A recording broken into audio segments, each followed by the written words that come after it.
Driven to Win Audiobook presents The Great God Pan, written by Arthur Machen. Let's begin the story. Chapter 1. The Experiment. I am glad you came, Clark. Very glad indeed. I was not sure you could spare the time. I was able to make arrangements for a few days.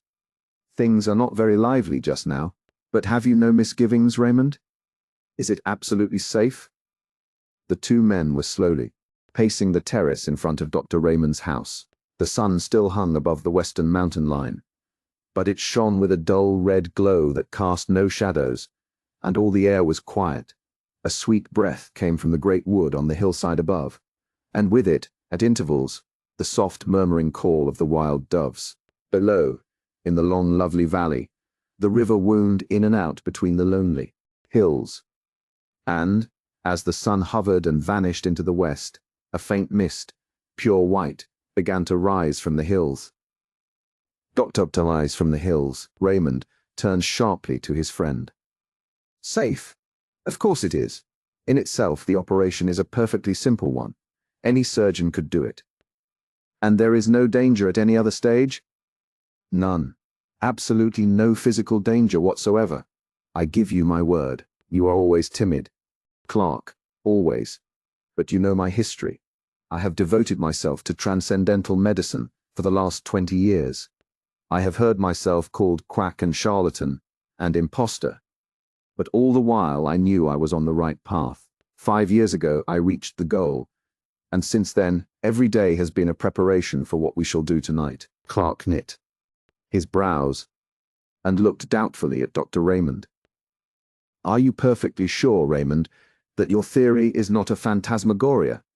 A splendid vision, certainly, but a mere vision after all. Dr. Raymond stopped in his walk and turned sharply. He was a middle-aged man, gaunt and thin, of a pale yellow complexion. But as he answered Clark and faced him, there was a flush on his cheek. Look about you, Clark.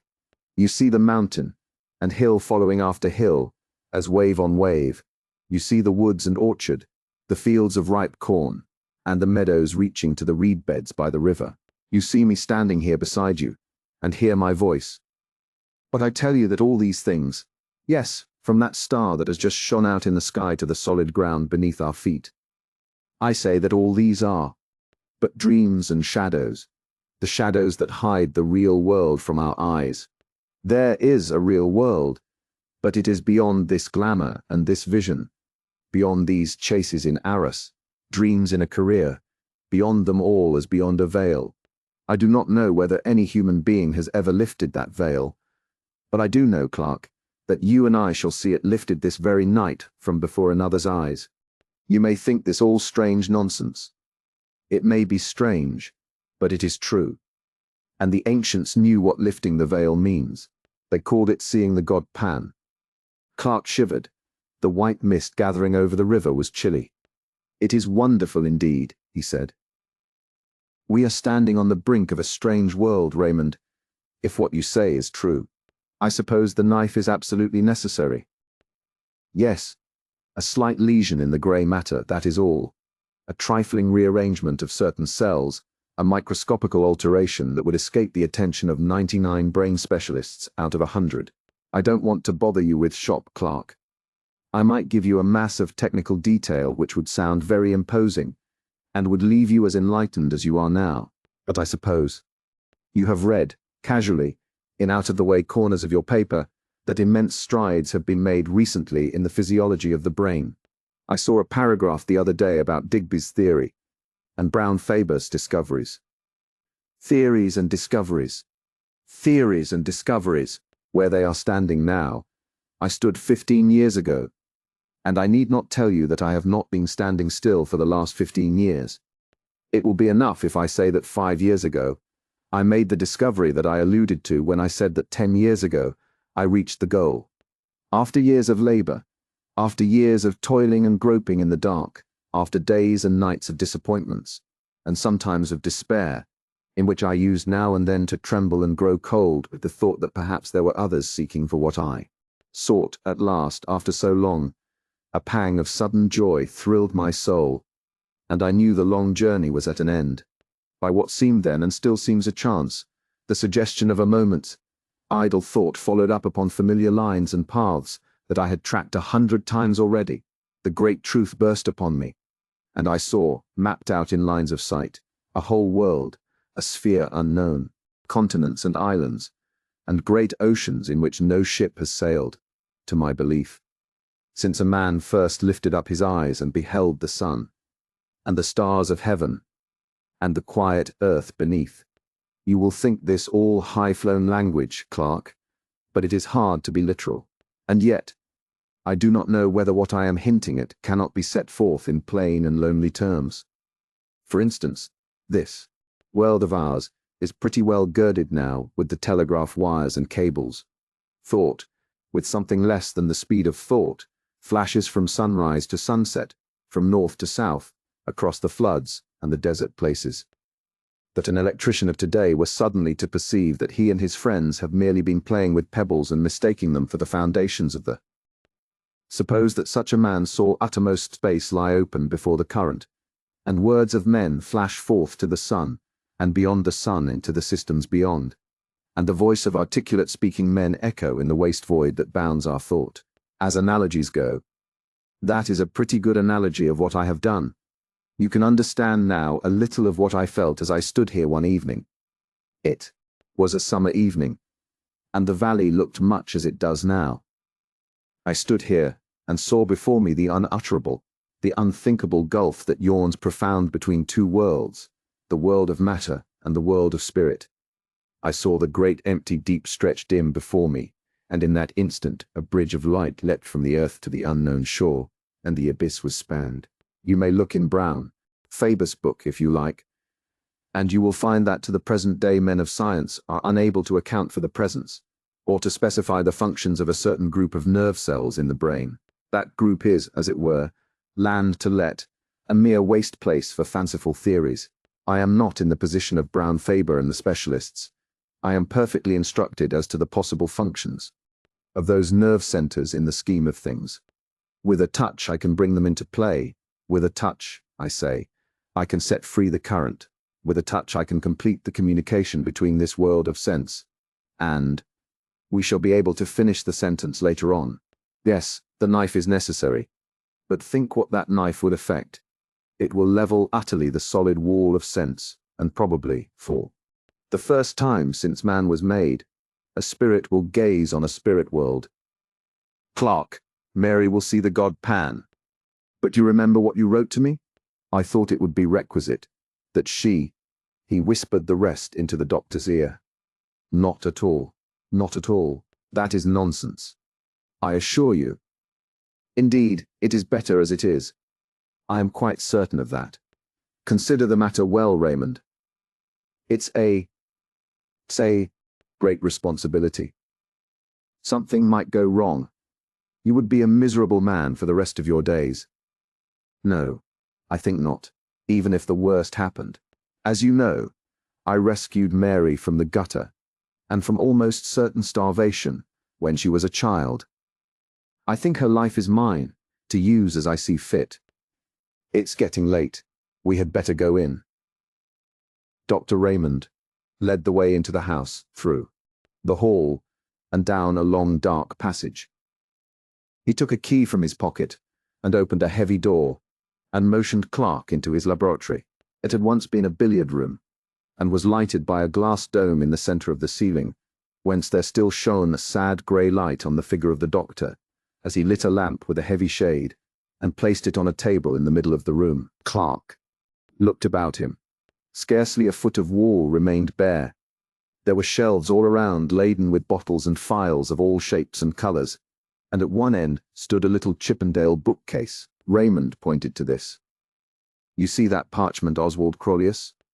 He was one of the first to show me the way, though I don't think he ever found it himself. That is a strange saying of his. In every grain of wheat there lies hidden the soul of a star. There was not much furniture in the laboratory. The table in the center, a stone slab with a drain in one corner, the two armchairs on which Raymond and Clark were sitting. That was all, except an odd-looking chair at the furthest end of the room. Clark looked at it, and raised his eyebrows. Yes, that is the chair, said Raymond. We may as well place it in position. He got up and wheeled the chair to the light, and began raising and lowering it, letting down the seat, setting the back at various angles, and adjusting the footrest. It looked comfortable enough, and Clark passed his hand over the soft green velvet as the doctor manipulated the levers. Now, Clark, make yourself quite comfortable. I have a couple hours' work before me. I was obliged to leave certain matters to the last. Raymond went to the stone slab, and Clark watched him drearily as he bent over a row of files and lit the flame under the crucible. The doctor had a small hand lamp, shaded as the larger one, on a ledge above his apparatus, and Clark, who sat in the shadows, looked down at the great shadowy room, wondering at the bizarre effects of brilliant light and undefined darkness contrasting with one another. Soon he became conscious of an odd odor, at first the merest suggestion of odor, in the room, and as it grew more decided he felt surprised that he was not reminded of the chemist's shop or the surgery. Clark found himself idly endeavoring to analyze the sensation, and half-conscious, he began to think of a day, 15 years ago, that he had spent roaming through the woods and meadows near his own home. It was a burning day at the beginning of August. The heat had dimmed the outlines of all things, and all distances with a faint mist, and people who observed the thermometer spoke of an abnormal register, of a temperature that was almost tropical. Strangely, that wonderful hot day of the 50s rose up again in Clark's imagination. The sense of dazzling, all-pervading sunlight seemed to blot out the shadows and the lights of the laboratory, and he felt again the heated air beating in gusts about his face, saw the shimmer rising from the turf, and heard the myriad murmur of the summer. I hope the smell doesn't annoy you, Clark. There's nothing unwholesome about it. It may make you a bit sleepy, that. Seepy. That's. Clark heard the words quite distinctly, and knew that Raymond was speaking to him, but for the life of him he could not rouse himself from his lethargy. He could only think of the lonely walk he had taken 15 years ago. It was his last look at the fields and woods he had known since he was a child, and now it all stood out in brilliant light as a picture before him. Above all there came to his nostrils the scent of summer, the smell of flowers mingled, and the odor of the woods, of cool shaded places, deep in the green depths, drawn forth by the sun's heat, and the scent of the good earth, lying as it were with arms stretched forth, and smiling lips overpowered all. His fancies made him wander, as he had wandered long ago, from the fields into the wood, tracking a little path between the shining undergrowth of beech trees, and the trickle of water dropping from the limestone rock sounded as a clear melody in the dream. Thoughts began to go astray and to mingle with other thoughts. The beech alley was transformed to a path between ilex trees, and here and there a vine climbed from bough to bough, and sent up waving tendrils and drooped with purple grapes, and the sparse grey-green leaves of a wild olive tree stood out against the dark shadows of the ilex. Clark, in the deep folds of dream, was conscious that the path from his father's house had led him into an undiscovered country, and he was wondering at the strangeness of it all, when suddenly, in place of the hum and murmur of the summer, an infinite silence seemed to fall on all things, and the wood was hushed, and for a moment in time he stood face to face there with a presence that was neither man nor beast, neither the living nor the dead, but all things mingled, the form of all things, but devoid of all form. And in that moment, the sacrament of body and soul was dissolved, and a voice seemed to cry, "Let us go hence," and then the darkness of darkness beyond the stars, the darkness of everlasting. When Clark woke up with a start, he saw Raymond pouring a few drops of some oily fluid into a green phial, which he stoppered tightly. "You have been dozing," he said. "The journey must have tired you out. It is done now. I am going to fetch Mary. I shall be back in 10 minutes. Clark lay back in his chair and wondered. It seemed as if he had but passed from one dream into another. He half expected to see the walls of the laboratory melt and disappear, and to awake in London, shuddering at his own sleeping fancies. But at last the door opened, and the doctor returned, and behind him came a girl of about 17, dressed all in white. She was so beautiful that Clark did not wonder at what the doctor had written to him. She was blushing now over face and neck, and arms, but Raymond seemed unmoved. "Mary," he said, "the time has come. You are quite free. Are you willing to trust yourself to me entirely?" "Yes, dear." "Do you hear that, Clark? You are my witness. Here is the chair, Mary. It is quite easy. Just sit in it and lean back. Are you ready?" "Yes, dear, quite ready. Give me a kiss before you begin." The doctor stooped and kissed her mouth, kindly enough. "Now shut your eyes," he said. The girl closed her eyelids, as if she were tired, and longed for sleep, and Raymond placed the green phial to her nostrils. Her face grew white, whiter than her dress. She struggled faintly, and then, with the feeling of submission strong within her, crossed her arms upon her breast as a little child about to say her prayers. The bright light of the lamp fell full upon her, and Clark watched changes fleeting over her face, as the changes of the hills when the summer clouds float across the sun. And then she lay all white and still, and the doctor turned up one of her eyelids. She was quite unconscious. Raymond pressed hard on one of the levers and the chair instantly sank back. Clark saw him cutting away a circle like a tonsure from her hair, and the lamp was moved nearer. Raymond took a small, glittering instrument from a little case, and Clark turned away shudderingly. When he looked again, the doctor was binding up the wound he had made. "She will awake in 5 minutes." Raymond was still perfectly cool. "There is nothing more to be done. We can only wait." The minutes passed slowly. They could hear a slow, heavy ticking. There was an old clock in the passage. Clark felt sick and faint. His knees shook beneath him. He could hardly stand. Suddenly, as they watched, they heard a long-drawn sigh, and suddenly did the color that had vanished return to the girl's cheeks, and suddenly her eyes opened. Clark quailed before them. They shone with an awful light, looking far away, and a great wonder fell upon her face, and her hands stretched out as if to touch what was invisible. But in an instant the wonder faded, and gave place to the most awful terror. The muscles of her face were hideously convulsed. She shook from head to foot. The soul seemed struggling and shuddering within the house of flesh. It was a horrible sight, and Clark rushed forward, as she fell shrieking to the floor.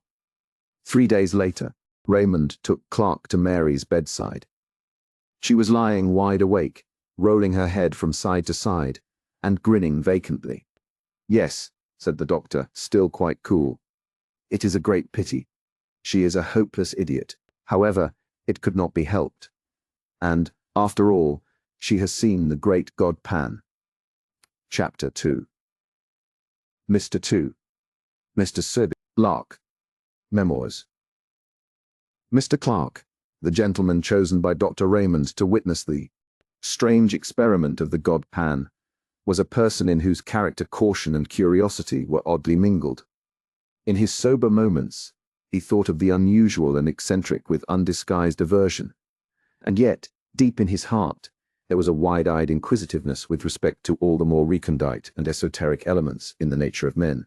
The latter tendency had prevailed when he accepted Raymond's invitation, for though his considered judgment had always repudiated the doctor's theories as the wildest nonsense, yet he secretly hugged a belief in fantasy, and would have rejoiced to see that belief confirmed. The horrors that he witnessed in the dreary laboratory were to a certain extent salutary.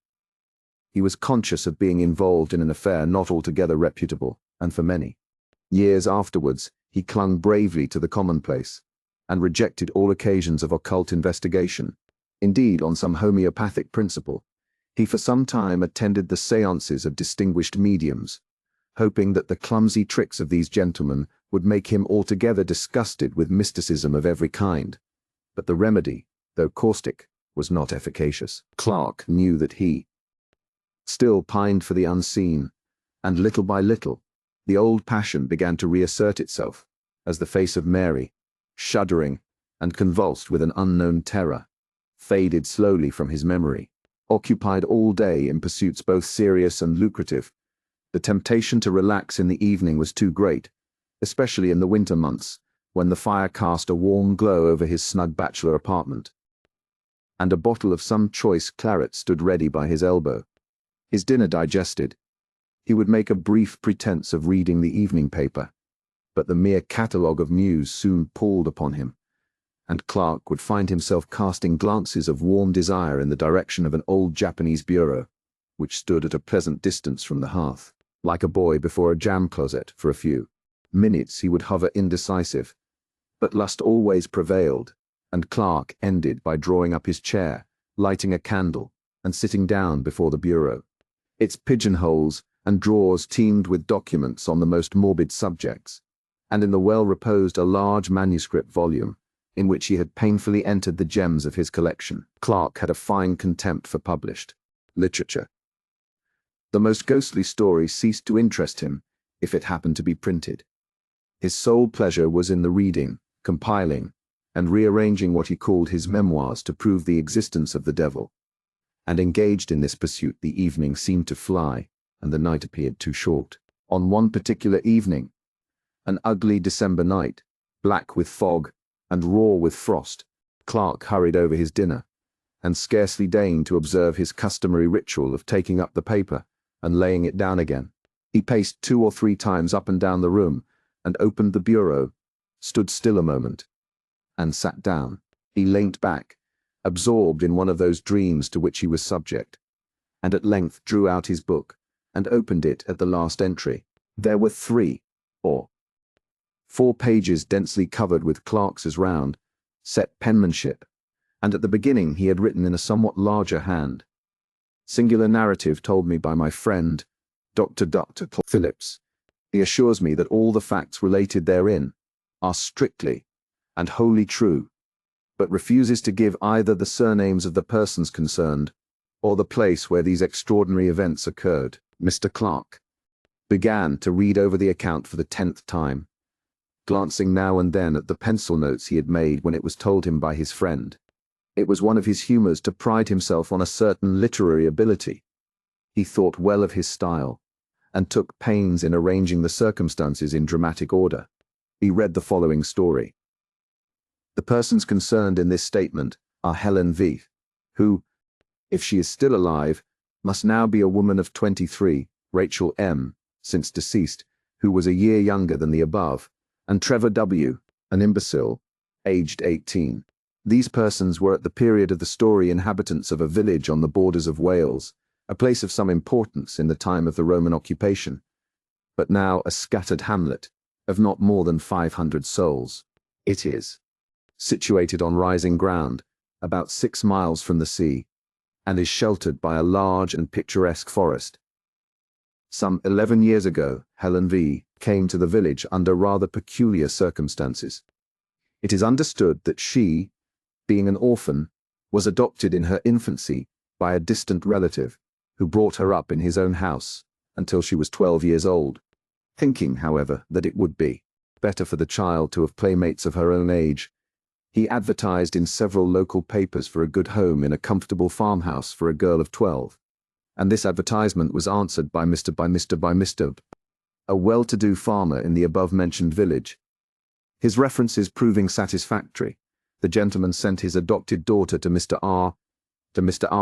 with a letter in which he stipulated that the girl should have a room to herself, and stated that her guardians need be at no trouble in the matter of education, as she was already sufficiently educated for the position in life which she would occupy. In fact, Mr. R. was given to understand that the girl be allowed to find her own occupations and to spend her time almost as she liked. Mr. R. duly met her at the nearest station, a town 7 miles away from his house, and seems to have remarked nothing extraordinary about the child, except that she was reticent as to her former life and her adopted father. She was, however, of a very different type from the inhabitants of the village. Her skin was a pale, clear olive, and her features were strongly marked, and of a somewhat foreign character. She appears to have settled down easily enough into farmhouse life, and became a favorite with the children. who sometimes went with her on her rambles in the forest, for this was her amusement. Mr. R. states that he has known her to go out by herself directly after their early breakfast, and not return till after dusk, and that, feeling uneasy at a young girl being out alone for so many hours, he communicated with her adopted father, who replied in a brief note that Helen must do as she chose. In the winter, when the forest paths are impassable, she spent most of her time in her bedroom, where she slept alone, according to the instructions of her relative. It was on one of these expeditions to the forest that the first of the singular incidents with which this girl is connected occurred, the date being about a year after her arrival at the village. The preceding winter had been remarkably severe, the snow drifting to a great depth, and the frost continuing for an unexampled period, and the summer following was as noteworthy for its extreme heat. On one of the very hottest days in this summer, Helen V left the farmhouse for one of her long rambles in the forest, taking with her, as usual, some bread and meat for lunch. She was seen by some men in the fields making for the old Roman road, a green causeway which traverses the highest part of the wood, and they were astonished to observe that the girl had taken off her hat, though the heat of the sun was already tropical. As it happened, a labourer, Joseph W. by name, was working in the forest near the Roman road, and at 12 o'clock his little son, Trevor, brought the man his dinner of bread and cheese.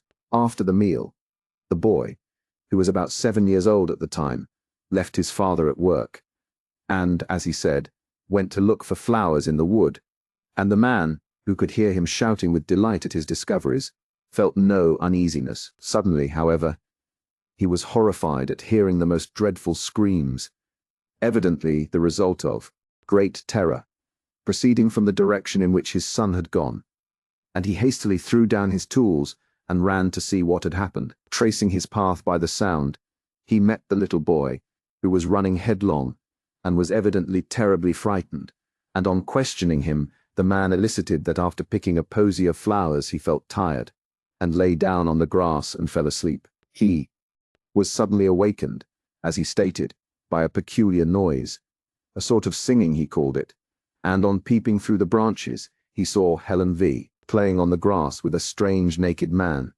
who he seemed unable to describe more fully. He said he felt dreadfully frightened, and ran away crying for his father. Joseph W. proceeded in the direction indicated by his son, and found Helen V. sitting on the grass in the middle of a glade or open space left by charcoal burners. Angrily charged her with frightening his little boy, but she entirely denied the accusation and laughed at the child's story of a strange man, to which he himself did not attach much credence. Joseph W. came to the conclusion that the boy had woke up with a sudden fright, as children sometimes do, but Trevor persisted in his story, and continued in such evident distress that at last his father took him home, hoping that his mother would be able to soothe him. For many weeks, however, the boy gave his parents much anxiety. He became nervous and strange in his manner, refusing to leave the cottage by himself, and constantly alarming the household by waking in the night with cries of "the man in the wood, father, father." In course of time, however, the impression seemed to have worn off, and about 3 months later he accompanied his father to the home of a gentleman in the neighborhood, for whom Joseph W. occasionally did work. The man was shown into the study, and the little boy was left sitting in the hall, and a few minutes later, while the gentleman was giving W. his instructions, they were both horrified by a piercing shriek and the sound of a fall, and rushing out they found the child lying senseless on the floor, his face contorted with terror. The doctor was immediately summoned, and after some examination he pronounced the child to be suffering from a kind of fit, apparently produced by a sudden shock. The boy was taken to one of the bedrooms, and after some time recovered consciousness, but only to pass into a condition described by the medical man as one of violent hysteria. The doctor exhibited a strong sedative, and in the course of 2 hours pronounced him fit to walk home, but in passing through the hall, the paroxysms of fright returned, and with additional violence. The father perceived that the child was pointing at some object, and heard the old cry, "The man in the wood," and looking in the direction indicated saw a stone head of grotesque appearance, which had been built into the wall above one of the doors. It seems the owner of the house had recently made alterations in his premises, and on digging the foundations for some offices, the men had found a curious head, evidently of the Roman period, which had been placed in the manner described. The head is pronounced by the most experienced archaeologists of the district to be that of a faun or satyr.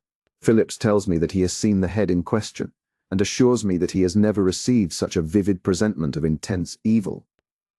From whatever cause arising, this second shock seemed too severe for the boy Trevor, and at the present date he suffers from a weakness of intellect, which gives but little promise of amending.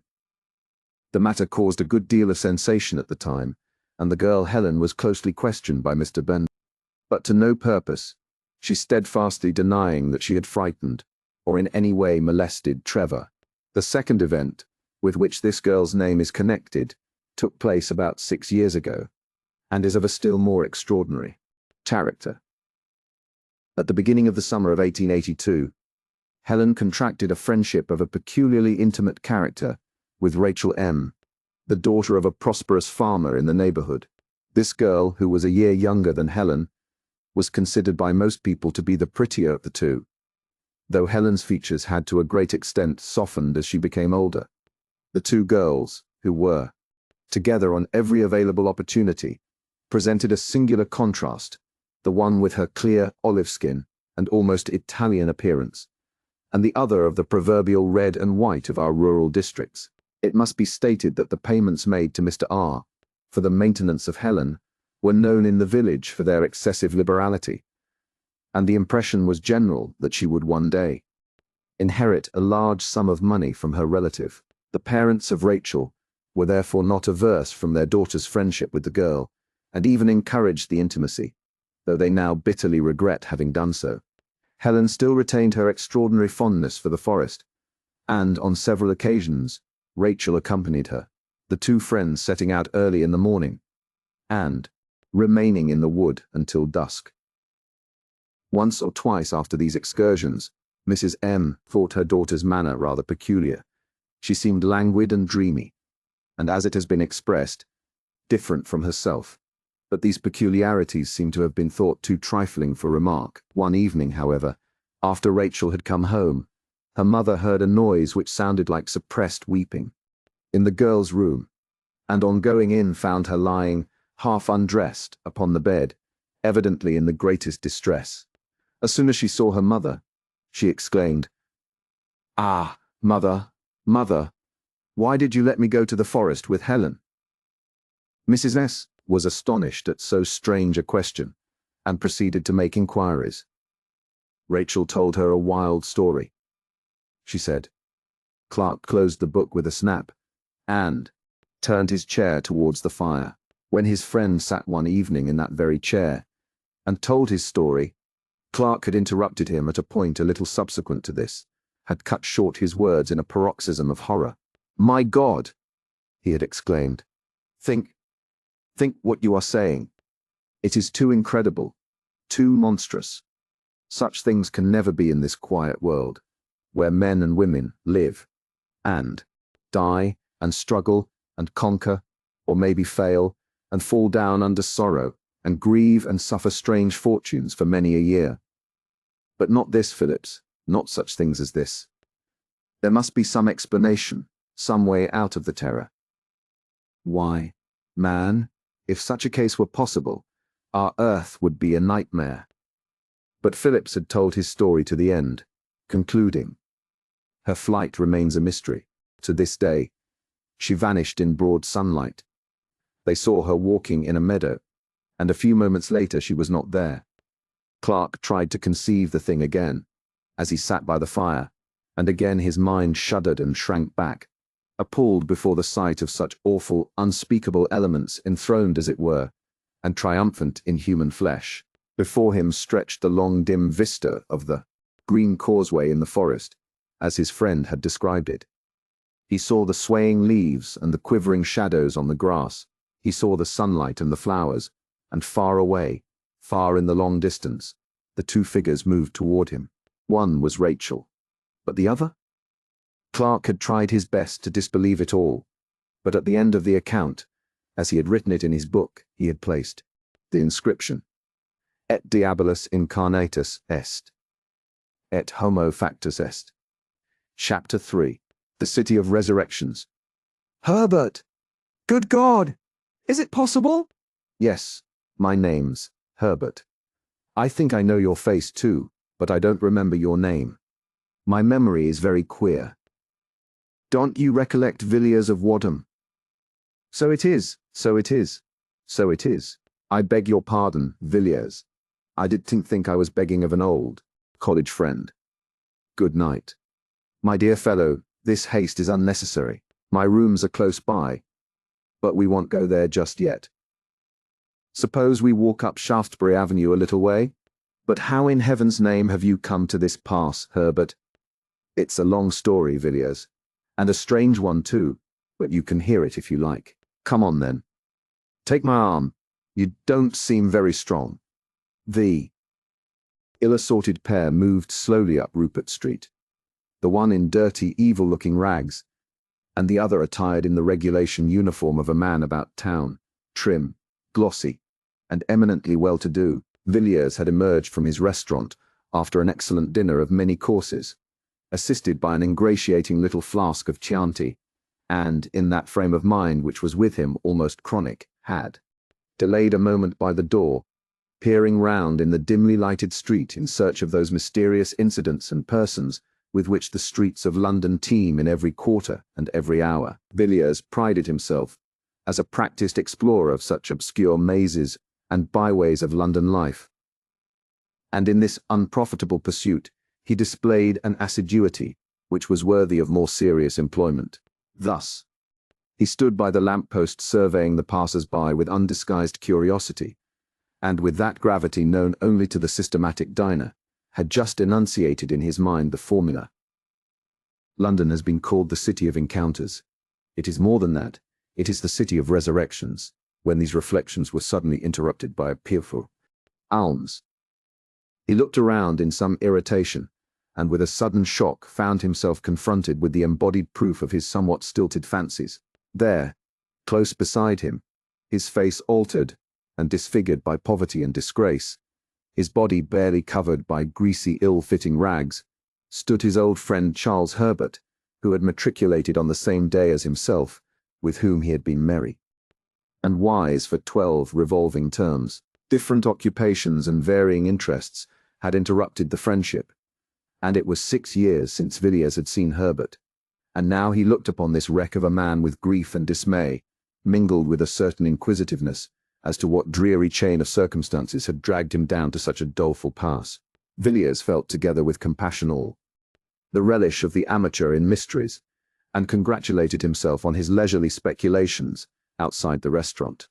They walked on in silence for some time, and more than one passer-by stared in astonishment at the unaccustomed spectacle of a well-dressed man with an unmistakable beggar hanging on to his arm. And, observing this, Villiers led the way to an obscure street in Soho. Here, he repeated his question. How on earth has it happened, Herbert? I always understood you would succeed to an excellent position in Dorsetshire. Did your father disinherit you? Surely not. No, Villiers. I came into all the property at my poor father's death. He died a year after I left Oxford. He was a very good father to me, and I mourned his death sincerely enough. But you know what, young men. A few months later I came up to town and went a good deal into society. Of course I had excellent introductions, and I managed to enjoy myself very much in a harmless sort of way. I played a little, certainly, but never for heavy stakes, and the few bets I made on races brought me in money. Only a few pounds, you know, but enough to pay for cigars and such petty pleasures. It was in my second season that the tide turned. Of course you have heard of my marriage? No, I never heard anything about it. Yes, I married Villiers. I met a girl of the most wonderful and most strange beauty, at the house of some people whom I knew. I cannot tell you her age. I never knew it, but, so far as I can guess, I should think she must have been about 19 when I made her acquaintance. My friends had come to know her at Florence. She told them she was an orphan, the child of an English father and an Italian mother, and she charmed them as she charmed me. The first time I saw her was at an evening party. I was standing by the door talking to a friend, when suddenly above the hum and babble of conversation, I heard a voice which seemed to thrill to my heart. She was singing an Italian song. I was introduced to her that evening, and in 3 months I married Helen. Villiers, that woman, if I can call her woman, corrupted my soul. The night of the wedding, I found myself sitting in her bedroom in the hotel, listening to her talk. She was sitting up in bed, and I listened to her as she spoke in her beautiful voice, spoke of things which even now I would not dare whisper in.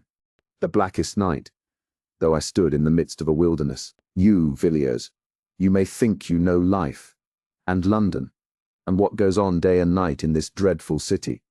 For all I can say, you may have heard the talk of the vilest, but I tell you, you can have no conception of what I know. Not in your most fantastic, hideous dreams can you have imaged forth the faintest shadow of what I have. And seen. Yes, seen. I have seen the incredible. Such horrors that even I myself sometimes stop in the middle of the street and ask whether it is possible for a man to behold such things and live. In a year, Villiers, I was a ruined man, in body and soul. In body and soul. But your property, Herbert, you had land in Dorset. I sold it all. The fields and woods, the dear old. Everything. And the money? And the money. She took it all from me. And then left you. Yes. She disappeared one night. I don't know where she went, but I am sure if I saw her again it would kill me. The rest of my story is of no interest. Sordid misery, that is all. You may think, Villiers, that I have exaggerated and talked for effect. But I have not told you half. I could tell you certain things which would convince you, but you would never know a happy day again. You would pass the rest of your life, as I pass mine, a haunted man, a man who has seen hell. Villiers took the unfortunate man to his rooms and gave him a meal. Herbert could eat little, and scarcely touched the glass of wine set before him. He sat moody and silent by the fire, and seemed relieved when Villiers sent him away with a small present of money. By the way, Herbert, said Villiers, as they parted at the door, what was your wife's name? You said Helen, I think? Helen what? The name she passed under when I met her was Helen Vaughan, but what her real name was I can't say. I don't think she had a name. No, not in that sense. Only human beings have names, Villiers. I can say any more. Goodbye.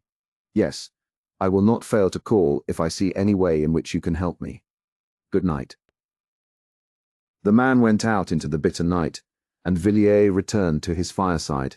There was something about Herbert which shocked him inexpressibly. Not his poor rags nor the marks which poverty had set upon his face, but rather an indefinite terror which hung about him like a mist. He had acknowledged that he himself was not devoid of blame. The woman, he had avowed, had corrupted him body and soul, and Villiers felt that this man, once his friend, had been an actor in scenes evil beyond the power of words. His story needed no confirmation. He himself was the embodied proof of it. Villiers mused curiously over the story he had heard, and wondered whether he had heard both the first and the last of it. No, he thought. Certainly not the last. Probably only the beginning. A case like this is like a nest of Chinese boxes. You open one after the other and find a quainter workmanship in every box. Most likely poor Herbert is merely one of the outside boxes. There are stranger ones to follow. Villiers could not take his mind away from Herbert and his story, which seemed to grow wilder as the night wore on. The fire seemed to burn low, and the chilly air of the morning crept into the room. Villiers got up with a glance over his shoulder, and, shivering slightly, went to bed. A few days later he saw at his club a gentleman of his acquaintance, named Austin, who was famous for his intimate knowledge of London life, both in its tenebrous and luminous phases. Villiers, still full of His encounter in Soho and its consequences, thought Austin might possibly be able to shed some light on Herbert's history, and so after some casual talk he suddenly put the question, "Do you happen to know anything of a man named Herbert, Charles Herbert?" Austin turned round sharply and stared at Villiers with some astonishment. "Charles Herbert? Weren't you in town 3 years ago?" "No. Then. You have not heard of the Paul Street case? It caused a good deal of sensation at the time." "What was the case?" "Well, a gentleman, a man of very good position, was found dead, stark dead, in the area of a certain house in Paul Street, off Tottenham Court Road. Of course, the police did not make the discovery. If you happen to be sitting up all night and have a light in your window, the constable will ring the bell.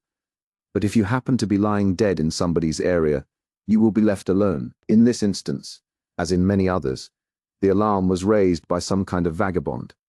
I don't mean a common tramp or a public house loafer, but a gentleman whose business or pleasure, or both, made him a spectator of the London streets at 5 o'clock in the morning. This individual was, as he said, going home, it did not appear whence or whither, and had occasion to pass through Paul Street between 4 and 5 a.m.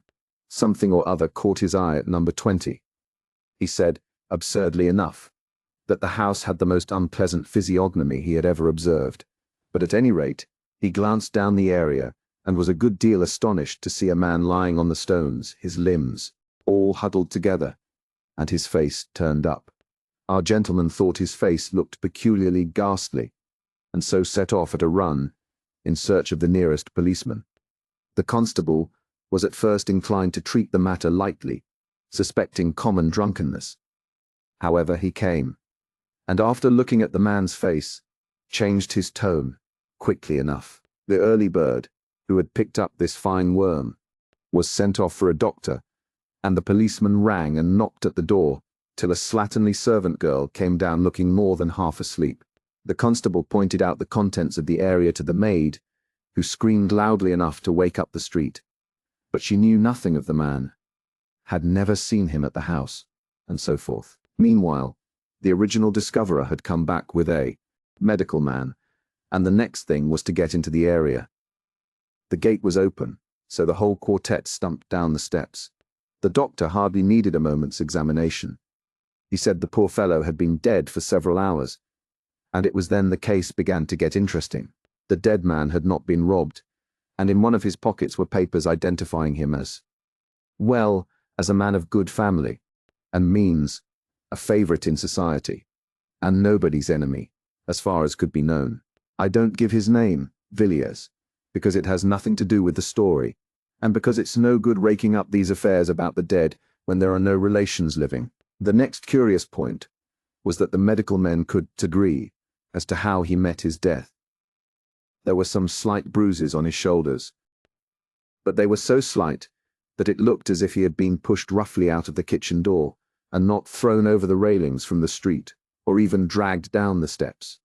But there were positively no other marks of violence about him, certainly none that would account for his death, and when they came to the autopsy, there was not a trace of poison of any kind. Of course, the police wanted to know all about the people at number 20, and here again, so I have heard from private sources, one or two other very curious points came out. It appears that the occupants of the house were a Mr. and Mrs. Charles Herbert. He was said to be a landed proprietor, though it struck most people that Paul Street was not exactly the place to look for country gentry. As for Mrs. Herbert, nobody seemed to know who or what she was, and, between ourselves, I fancy the divers after her history found themselves in rather strange waters. Of course, they both denied knowing anything about the deceased, and in default of any evidence against them they were discharged. But some very odd things came out about them. Though it was between 5 and 6 in the morning when the dead man was removed, a large crowd had collected, and several of the neighbours ran to see what was going on. They were pretty free with their comments, by all accounts, and from these it appeared that number 20 was in very bad odour in Paul Street. The detectives tried to trace down these rumours to some solid foundation of fact, but could not get hold of anything. People shook their heads and raised their eyebrows and thought, the Herberts rather queer, would rather not be seen going into their house, and so on. But there was nothing tangible. The authorities were morally certain the man met his death in some way or another in the house, and was thrown out by the kitchen door, but they could prove it, and the absence of any indications of violence or poisoning left them helpless. Odd case, wasn't it? But, curiously enough, there's something more that I haven't told you. I happen to know one of the doctors who was consulted as to the cause of death, and some time after the inquest I met him and asked him about it. Do you really mean to tell me, I said, that you were baffled by the case, that you actually don't know what the man died of? Pardon me, he replied. I know perfectly well what caused death. Blank died of fright, of sheer, awful terror. I never saw features so hideously contorted in the entire course of my practice, and I have seen the faces of a whole host of dead. The doctor was usually a cool customer enough, and a certain vehemence in his manner struck me, but I couldn't get anything more out of him. I suppose the Treasury did see their way to prosecuting the Herberts for frightening a man to death. At any rate, nothing was done, and the case dropped out of men's minds. Do you happen to know anything of Herbert? Well, replied Villiers, he was an old college friend of mine. You don't say so. Have you ever seen his wife? No, I haven't. I have lost sight of Herbert for many years. It's queer, isn't it, parting with a man at the college gate, or at Paddington, seeing nothing of him for years, and then finding him pop up his head in such an odd place. But I should like to have seen Mrs. Herbert. People said extraordinary things about her. What sort of things? Well, I hardly know how to tell you. Everyone who saw her at the police court said she was at once the most beautiful woman and the most repulsive they had ever set eyes on. I have spoken to a man who saw her, and I assure you he positively shuddered as he tried to describe the woman, but he could tell why. She seems to have been a sort of enigma, and I expect if that one dead man could have told tales, he would have told some uncommonly queer ones. And there you are again in another puzzle. What could a respectable country gentleman like Mr. Blank, we'll call him, that if you don't mind, want in such a very queer house as number 20? It's altogether a very odd case, isn't it? It is indeed, Austin, an extraordinary case. I did think when I asked you about my old friend, I should strike on such strange metal. Well, I must be off. Good day. Villiers went away, thinking of his own conceit of the Chinese boxes. Here was quaint workmanship indeed. Chapter 4. The discovery in Paul Street. Few months after Villiers meeting with Herbert, Mr. the clerk was sitting, as usual, by his after-dinner hearth, resolutely guarding his fancies from wandering in the direction of the bureau. For more than a week he had succeeded in keeping away from the memoir, and he cherished hopes of a complete self-reformation. But in spite of his endeavors, he could not hush the wonder and the strange curiosity that the last case he had written down had excited within him. He had put the case, or rather the outline of it, conjecturally to a scientific friend, who shook his head and thought Clark getting queer, and on this particular evening Clark was making an effort to rationalize the story, when a sudden knock at the door roused him from his meditations. Mr. Villiers to see you, sir. Dear me, Villiers, it is very kind of you to look me up. I have not seen you for many months. I should think nearly a year. Come in. Come in. And how are you, Villiers? Want any advice about investments? No, thanks.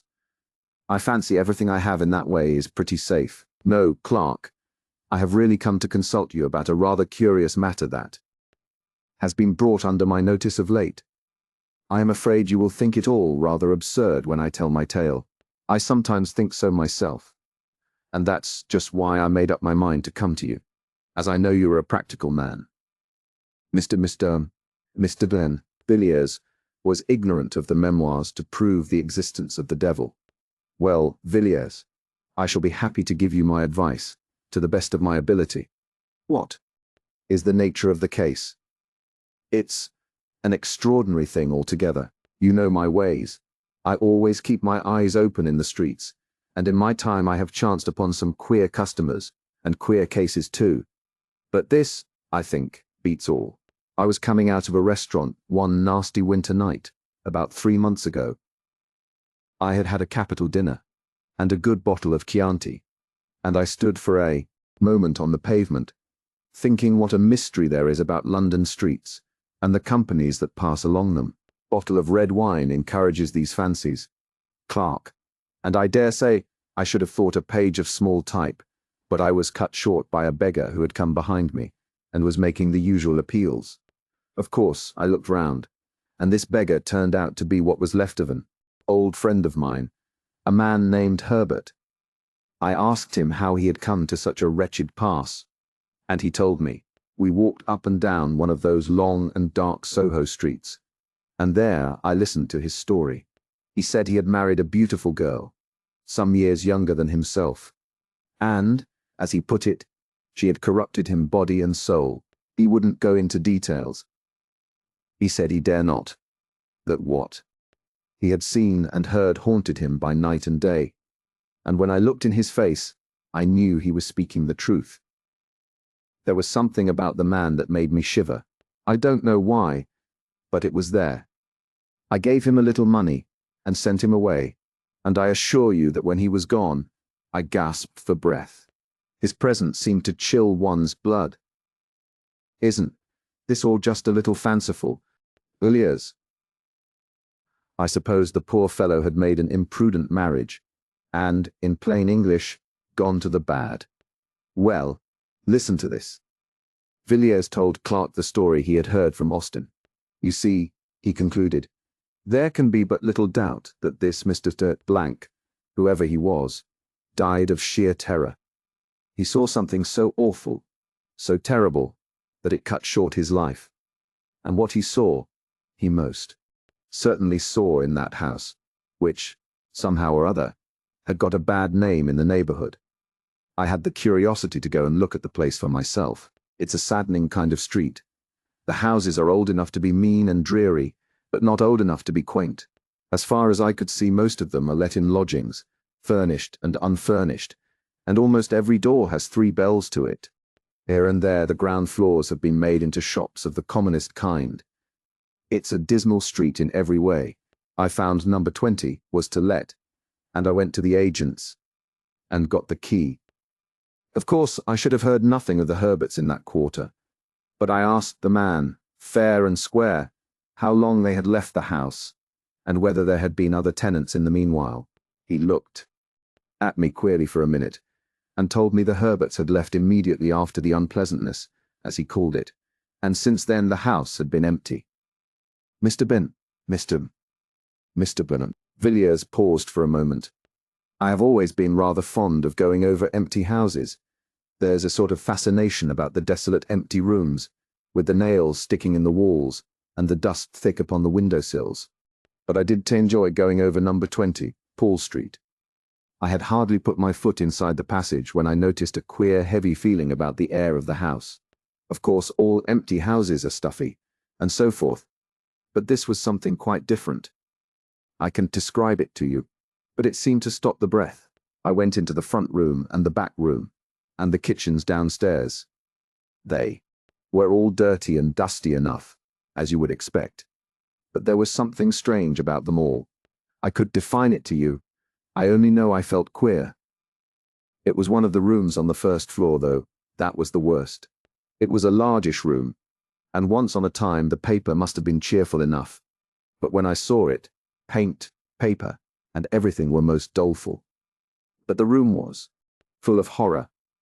I felt my teeth grinding as I put my hand on the door, and when I went in, I thought I should have fallen fainting to the floor. However, I pulled myself together and stood against the end wall, wondering what on earth there could be about the room to make my limbs tremble, and my heart beat as if I were at the hour of death. In one corner there was a pile of newspapers littered on the floor, and I began looking at them. They were papers of 3 or 4 years ago, some of them half torn, and some crumpled as if they had been used for packing. I turned the whole pile over, and amongst them I found a curious drawing. I will show it to you presently. But I could stay in the room. I felt it was overpowering me. I was thankful to come out, safe and sound, into the open. People stared at me as I walked along the street, and one man said I was drunk. I was staggering about from one side of the pavement to the other, and it was as much as I could do to take the key back to the agent and get home. I was in bed for a week, suffering from what my doctor called nervous shock and exhaustion. One of those days I was reading the evening paper and happened to notice a paragraph headed, "Starved to death." It was the usual style of thing. A model lodging house in Marylebone, a door locked for several days, and a dead man in his chair when they broke in. The deceased, said the paragraph, was known as Charles Herbert, and is believed to have been once a prosperous country gentleman. His name was familiar to the public 3 years ago in connection with the mysterious death in Paul Street, Tottenham Court Road, the deceased being the tenant of the house number 20, in the area of which a gentleman of good position was found dead under circumstances not devoid of suspicion. A tragic ending was to it. But after all, if what he told me were true, which I am sure it was, the man's life was all a tragedy, and a tragedy of a stranger sort than they put on the boards. "And that is the story, is it?" said Clark musingly. "Yes, that is the story." "Well, really, Villiers, I scarcely know what to say about it. There are, no doubt, circumstances in the case which seem peculiar. The finding of the dead man in the area of Herbert's house, for instance, and the extraordinary opinion of the physician as to the cause of death. But after all, it is conceivable that the facts may be explained in a straightforward manner. As to your own sensations, when you went to see the house, I would suggest that they were due to a vivid imagination. You must have been brooding, in a semi-conscious way, over what you had heard. I don't exactly see what more can be said or done in the matter. You evidently think there is a mystery of some kind, but Herbert is dead. Where then do you propose to look?" "I propose to look for the woman whom he married. She is the mystery." The two men sat silent by the fireside, Clark secretly congratulating himself on having successfully kept up the character of advocate of the commonplace, and Villiers wrapped in his gloomy fancies. "I think I will have a cigarette," he said at last, and put his hand in his pocket to feel for the cigarette case. "Ah," he said, starting slightly. "I forgot I had something to show you. You remember my saying that I had found a rather curious sketch amongst the pile of old newspapers at the house in Paul Street. Here it is." Villiers drew out a small thin parcel from his pocket. It was covered with brown paper and secured with string, and the knots were troublesome. In spite of himself, Clark felt inquisitive. He bent forward on his chair as Villiers painfully undid the string and unfolded the outer covering. Inside was a second wrapping of tissue, and Villiers took it off and handed the small piece of paper to Clark without a word. There was dead silence in the room for 5 minutes or more. The two men sat so still that they could hear the ticking of the tall, old-fashioned clock that stood outside in the hall, and in the mind of one of them, the slow monotony of sound woke up a far, far memory. He was looking intently at the small pen-and-ink sketch of the woman's head. It had evidently been drawn with great care, and by a true artist, for the woman's soul looked out of the eyes, and the lips were parted with a strange smile. Clark gazed still at the face. It brought to his memory one summer evening, long ago. He saw again the long, lovely valley, the river winding between the hills, the meadows and the cornfields, the dull red sun, and the cold white mist rising from the water. He heard a voice speaking to him across the waves of many years, and saying, "Clark, Mary will see the god Pan." And then he was standing in the grim room beside the doctor, listening to the heavy ticking of the clock, waiting and watching the figure lying on the green chair beneath the lamplight. Mary rose up, and he looked into her eyes, and his heart grew cold within him. "Who is this woman?" he said at last. His voice was dry and hoarse. "That is the woman who Herbert married." Clark looked again at the sketch. It was not. Mary, after all. There certainly was Mary's face, but there was something else. Something he had not seen on Mary's features when the white-clad girl entered the laboratory with the doctor, nor at her terrible awakening, nor when she lay grinning on the bed. Whatever it was, the glance that came from those eyes, the smile on the full lips, or the expression of the whole face, Clark shuddered before it at his inmost soul, and thought, unconsciously, of Dr. Phillips' words, "The most vivid presentment of evil I have ever seen." He turned the paper over mechanically in his hand and glanced at the back. "Good God! Clark, what is the matter? You are as white as death." Villiers had started wildly from his chair as Clark fell back with a groan and let the paper drop from his hands. "I don't feel very well, Villiers. I am subject to these attacks. Pour me out a little wine." "Thanks, that will do. I shall feel better in a few minutes." Villiers picked up the fallen sketch and turned it over as Clark had done. "You saw that?" he said. "That's how I identified it as being a portrait of Herbert's wife, or I should say his widow." "How do you feel now?" "Thanks, it was only a passing faintness." "I don't think I quite catch your meaning. What did you say enabled you to identify the picture?" "This word, Helen, was written on the back. Didn't I tell you her name was Helen? Helen Vaughan." Clark groaned. There could be no shadow of doubt. "Now don't you agree with me?" said Villiers. "That in the story I have told you tonight, and in the part this woman plays in it, there are some very strange points?" "Yes, Villiers," Clark muttered. "It is a strange story indeed. A strange story indeed. A strange story indeed. You must give me time to think it over. I may be able to help you, or I may not. Must you be going now? Well, good night, Villiers, good night. Come and see me in the course of a week." Chapter 5. The Letter of Advits. "Do you know, Austin," said Villiers, as the two friends were pacing sedately along Piccadilly one pleasant morning in May, "do you know I am convinced that what you told me about Paul Street and the Herberts is a mere episode in an extraordinary history. I may as well confess to you that when I asked you about Herbert a few months ago, I had just seen him." "You had seen him? Where?" "He begged of me in the street one night. He was in the most pitiable plight, but I recognized the man, and I got him to tell me his history, or at least the outline of it. In brief, it amounted to this: he had been ruined by his wife." "In what manner?" "He would not tell me. He would only say that she had destroyed him, body and soul. The man is dead now." "And what has become of his wife?" "Ah, that's what I should like to. And I mean to find her sooner or later. I know a man named Clark, a dry fellow, in fact a man of business, but shrewd enough. You understand my meaning. Not shrewd in the mere business sense of the word, but a man who really knows something about men and life. I laid the case before him, and he was evidently impressed. He said it needed consideration, and asked me to come again in the course of a week. A few days later I received this extraordinary letter." Austin took the envelope, drew out the letter, and read it curiously. It ran as follows: "My dear Villiers, I have thought over the matter on which you consulted me the other night, and my advice to you is this: throw the portrait into the fire. Blot out the story from your mind. Never give it another thought, Villiers, or you will be sorry. You will think, no doubt, that I am in possession of some secret information, and to a certain extent that is the case.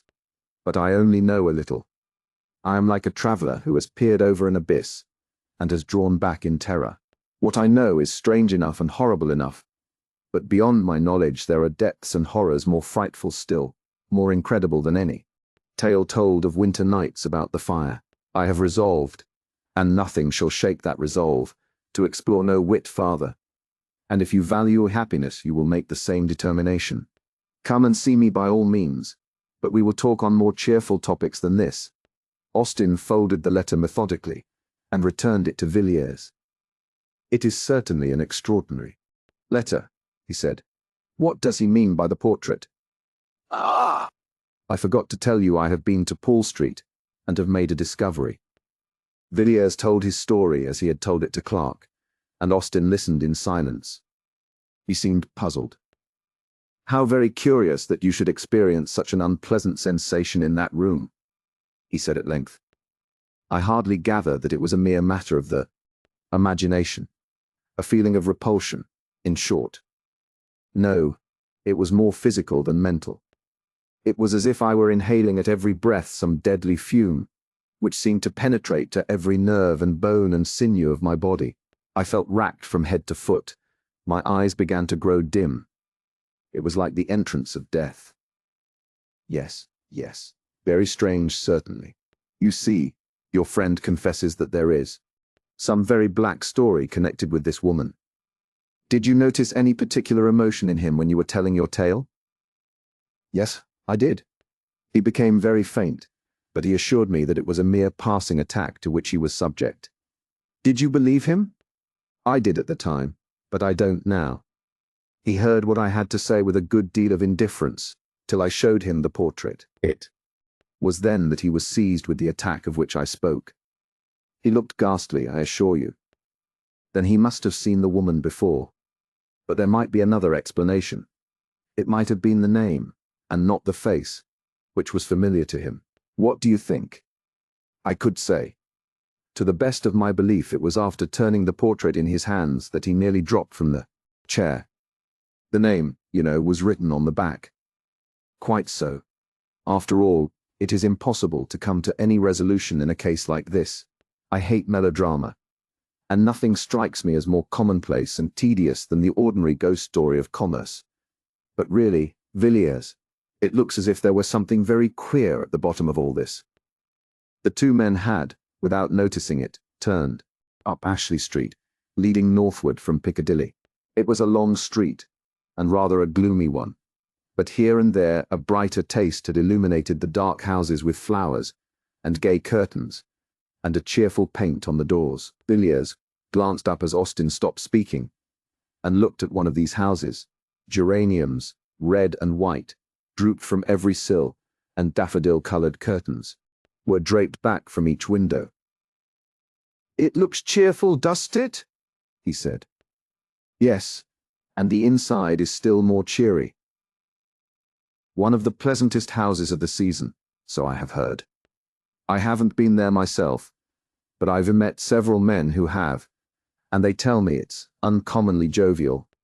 "Whose house is it?" "A Mrs. Beaumont's." "And who is she?" "I couldn't tell you. I have heard she comes from South America, but after all, who she is of little consequence. She is a very wealthy woman, there's no doubt of that, and some of the best people have taken her up. I hear she has some wonderful claret, really marvellous wine, which must have cost a fabulous sum. Lord Argentine was telling me about it. He was there last Sunday evening. He assures me he has never tasted such a wine, and Argentine, as you know, is an expert. By the way, that reminds me, she must be an oddish sort of woman, this Mrs. Beaumont. Argentine asked her how old the wine was, and what do you think she said? About 1,000 years, I believe. Lord Argentine thought she was chaffing him, you know, but when he laughed, she said she was speaking quite seriously, and offered to show him the jar. Of course, he could say anything more after that, but it seems rather antiquated for a beverage, doesn't it? Why, here we are at my rooms. Come in, won't you?" "Thanks, I think I will. I haven't seen the curiosity shop for a while." It was a room furnished richly, yet oddly, where every jar and bookcase and table, and every rug and jar and ornament seemed to be a thing apart, preserving each its own individuality. "Anything fresh lately?" said Villiers after a while. "No, I think not. You saw those queer jugs, did you?" "I thought so. I don't think I have come across anything for the last few weeks." Austen glanced around the room from cupboard to cupboard, from shelf to shelf, in search of some new oddity. His eyes fell at last on an odd chest, pleasantly and quaintly carved, which stood in a dark corner of the room. "Ah, he said. I was forgetting. I have got something to show you. Austin unlocked the chest, drew out a thick quarto volume, laid it on the table, and resumed the cigar he had put down. Did you know Arthur Merrick, the painter, Villiers? A little. I met him 2 or 3 times at the house of a friend of mine. What has become of him? I haven't heard his name mentioned for some time. He's dead. You don't say so. Quite young, wasn't he? Yes, only 30 when he died. What did he die of? What did he die of? I don't know. He was an intimate friend of mine, and a thoroughly good fellow. He used to come here and talk to me for hours, and he was one of the best talkers I have met. He could even talk about painting, and that's more than can be said of most painters. About 18 months ago, he was feeling rather overworked, and partly at my suggestion he went off on a sort of roving expedition, with no very definite end or aim about it. I believe New York was to be his first port, but I never heard from him. 3 months ago, I got this book, with a very civil letter from an English doctor practicing at Buenos Aires, stating that he had attended the late Mr. Merrick during his illness, and that the deceased had expressed an earnest wish that the enclosed packet should be sent to me after his death. That was all. And haven't you written for further particulars? I have been thinking of doing so. You would advise me to write to the doctor? Certainly. And what about the book? It was sealed up when I got it. I don't think the doctor had seen it. It is something very rare. Merrick was a collector, perhaps. No, I think not. Hardly a collector. Now, what do you think of these Ainu jugs? They are peculiar, but I like them. But aren't you going to show me poor Merrick's legacy? Yes, yes, to be sure. The fact is, it's rather a peculiar sort of thing, and I haven't shown it to anyone. I wouldn't say anything about it if I were you. There it is. Villiers took the book and opened it at haphazard. It isn't a printed volume, then, he said. No. It is a collection of drawings in black and white by my poor friend Merrick. Villiers turned to the first page. It was blank. The second bore a brief inscription, which he read. Silet per diem universis, nec sine horror secretus est, lucet nocturnis ignibus chorus, Egyptanum undique personata. Audiunta et cantus tibiarum, et tinnitus symbolorum, per oram maritimum. On the third page was a design which made Villiers start and look up at Austin. He was gazing abstractedly out of the window. Villiers turned page after page, absorbed, in spite of himself, in the frightful Walpurgis night of evil, strange monstrous evil that the dead artist had set forth in. Hard black and white, the figures of fauns and satyrs and Egypans danced before his eyes. The darkness of the thicket, the dance on the mountain-top, the scenes by lonely shores, in green vineyards, by rocks and desert places, passed before him. A world before which the human soul seemed to shrink back and shudder. Villiers whirled over the remaining pages. He had seen enough, but the picture on. The last leaf caught his eye, as he almost closed the book. Austin! Do you know who that is? It was a woman's face, alone on the white page. Know who it is? No, of course not. I do. Who is it? It is Mrs. Herbert. Are you sure? I am perfectly sure of it. Poor Merrick. He is one more chapter in her history. But what do you think of the designs? They are frightful. Lock the book up again, Austin. If I were you, I would burn it. It must be a terrible companion, even though it be in a chest. Yes, they are singular drawings. But I wonder what connection there could be between Merrick and Mrs. Herbert, or what link between her and these designs. Ah, who can say? It is possible that the matter may end here, and we shall never know.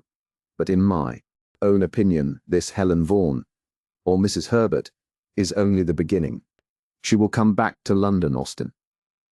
Depend on it, she will come back, and we shall hear more about her then. I doubt it will be very pleasant news. Chapter 6. The Suicides. Lord Argentine was a great favourite in London society.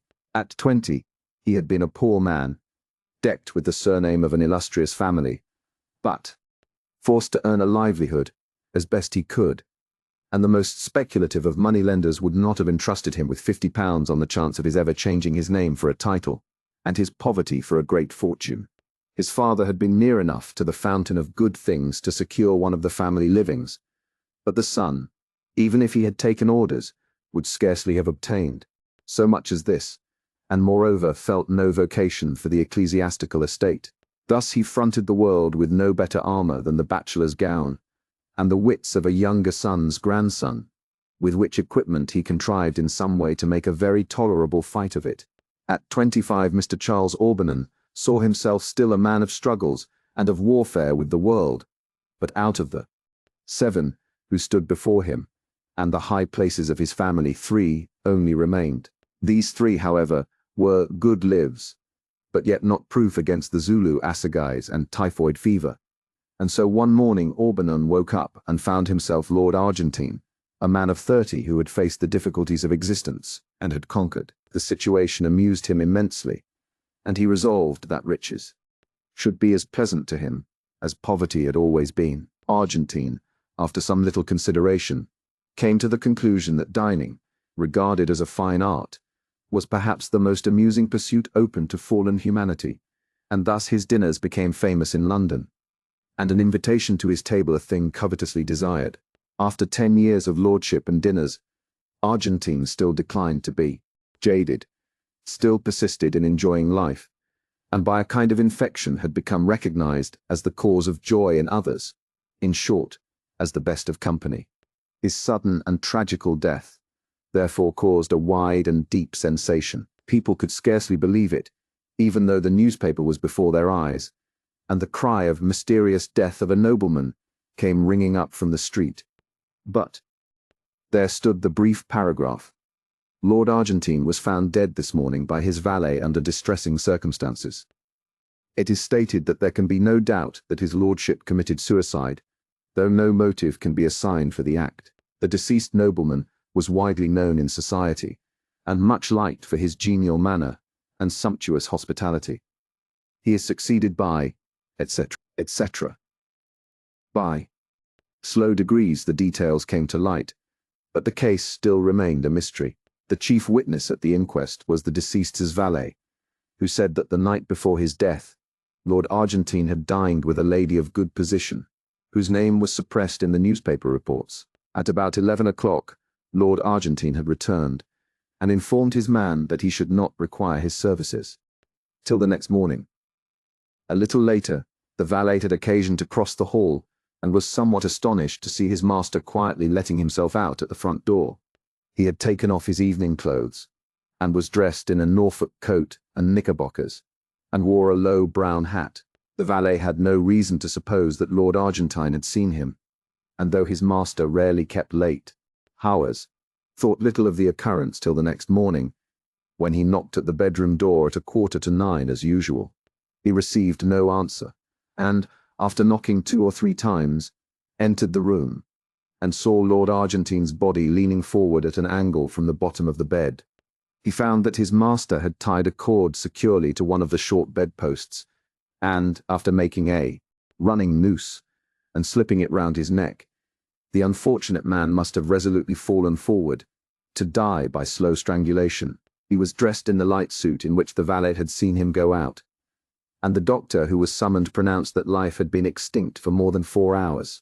All papers, letters, and so forth seemed in perfect order, and nothing was discovered which pointed in the most remote way to any scandal, either great or small. Here the evidence ended. Nothing more could be discovered. Several persons had been present at the dinner party at which Lord Argentine had assisted, and to all these he seemed in his usual genial spirits. The valet, indeed, said he thought his master appeared a little excited when he came home, but confessed that the alteration in his manner was very slight, hardly noticeable indeed. It seemed hopeless to seek for any clue, and the suggestion that Lord Argentine had been suddenly attacked by acute suicidal mania was generally accepted. It was otherwise, however, when within 3 weeks, 3 more gentlemen, one of them a nobleman, and the two others, men of good position and ample means, perished miserably in almost precisely the same manner. Lord Swanley was found one morning in his dressing room, hanging from a peg affixed to the wall, and Mr. Devar and Mr. Collier Stewart and Mr. Herries had chosen to die as Lord Argentine. There was no explanation in either case. A few bald facts. A living man in the evening, and a body with a black, swollen face in the morning.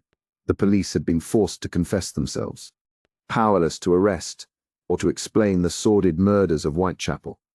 But before the horrible suicides of Piccadilly and Mayfair, they were dumbfounded, for not even the mere ferocity, which did duty as an explanation of the crimes of the East End, could be of service in the West. Each of these men who had resolved to die a tortured, shameful death was rich, prosperous, and to all appearances in love with the world, and not the acutest research should ferret out any shadow of a lurking motive in either case. There was a horror in the air, and men looked at one another's faces when they met, each wondering whether the other was to be the victim of the fifth nameless tragedy. Journalists sought in vain for their scrapbooks for materials whereof to concoct reminiscent articles, and the morning paper was unfolded in many a house with a feeling of awe. No man knew when or where the next blow would light. Short while after the last of these terrible events, Austin came to see Mr. Villiers. He was curious to know whether Villiers had succeeded in discovering any fresh traces of Mrs. Herbert, either through Clark or by other sources, and he asked the question soon after he had sat down. "No," said Villiers. "I wrote to Clark, but he remains obdurate, and I have tried other channels, but without any result. I can find out what became of Helen Vaughan after she left Paul Street, but I think she must have gone abroad. But to tell the truth, Austin, I haven't paid much attention to the matter for the last few weeks. I knew poor Herries intimately, and his terrible death has been a great shock to me, a great shock." "I can well believe it," answered Austin gravely. "You know Argentine was a friend of mine. If I remember rightly, we were speaking of him that day you came to my rooms." "Yes, it was in connection with that house in Ashley Street, Mrs. Beaumont's house. You said something about Argentine's dining there." "Quite so. Of course you know it was there. Argentine dined the night before his death." "No, I had not heard that." "Oh, yes. The name was kept out of the papers to spare Mrs. Beaumont. Argentine was a great favourite of hers, and it is said she was in a terrible state for some time after." A curious look came over Villiers' face. He seemed undecided whether to speak or not. Austin began again. "I never experienced such a feeling of horror as when I read the account of Argentine's death. I did understand it at the time, and I don't now. I knew him well, and it completely passes my understanding for what possible cause he, or any of the others for the matter of that, could have resolved in cold blood to die in such an awful manner. You know how men babble away each other's characters in London. You may be sure any buried scandal or hidden skeleton would have been brought to light in such a case as this. But nothing of the sort has taken place. As for the theory of mania, that is very well, of course, for the coroner's jury, but everybody knows that it's all nonsense. Suicidal mania is not smallpox." Austin relapsed into gloomy silence. Villiers sat silent, also watching his friend. The expression of indecision still fleeted across his face. He seemed as if weighing his thoughts in the balance, and the considerations he was resolving left him still silent. Austin tried to shake off the remembrance of tragedies as hopeless and perplexed as the labyrinth of Daedalus, and began to talk in an indifferent voice of the more pleasant incidents and adventures of the season. "That Mrs. Beaumont," he said, "of whom we were speaking, is a great success. She has taken London almost by storm. I met her the other night at Fulham. She is really a remarkable woman. You have met Mrs. Beaumont?" "Yes, she had quite a court around her. She would be called very handsome, I suppose. And yet there is something about her face which I did like. The features are exquisite, but the expression is strange. And, all the time I was looking at her, and afterwards, when I was going home, I had a curious feeling that very expression was in some way or another familiar to me. You must have seen her in the Row. No, I am sure I never set eyes on the woman before. It is that which makes it puzzling, and to the best of my belief I have never seen anyone like her. What I felt was a kind of dim, far-off memory, but persistent. The only sensation I can compare it to is that odd feeling one sometimes has in a dream, when fantastic cities and wondrous lands and phantom personages appear familiar and accustomed. Villiers nodded and glanced aimlessly round the room, possibly in search of something on which to turn the conversation. His eyes fell on an old chest somewhat like that in which the artist's strange legacy lay hid beneath a Gothic scutcheon. "Have you written to the doctor about poor Merrick?" he asked. "Yes. I wrote asking for full particulars as to his illness and death. I don't expect to have an answer for another 3 weeks or a month. I thought I might as well inquire whether Merrick knew an Englishwoman named Herbert, and if so, whether the doctor could give me any information about her. But it's very possible that Merrick fell in with her at New York or Mexico or San Francisco. I have no idea as to the extent or direction of his travels. Yes, and it's very possible that the woman may have more than one name." "Exactly. I wish I had thought of asking you to lend me the portrait of her which you possess. I might have enclosed it in my letter to Dr. Matthews." "So you might. That never occurred to me. We might send it now. Hark! What are those boys calling?" While the two men had been talking together, a confused noise of shouting had been gradually growing louder.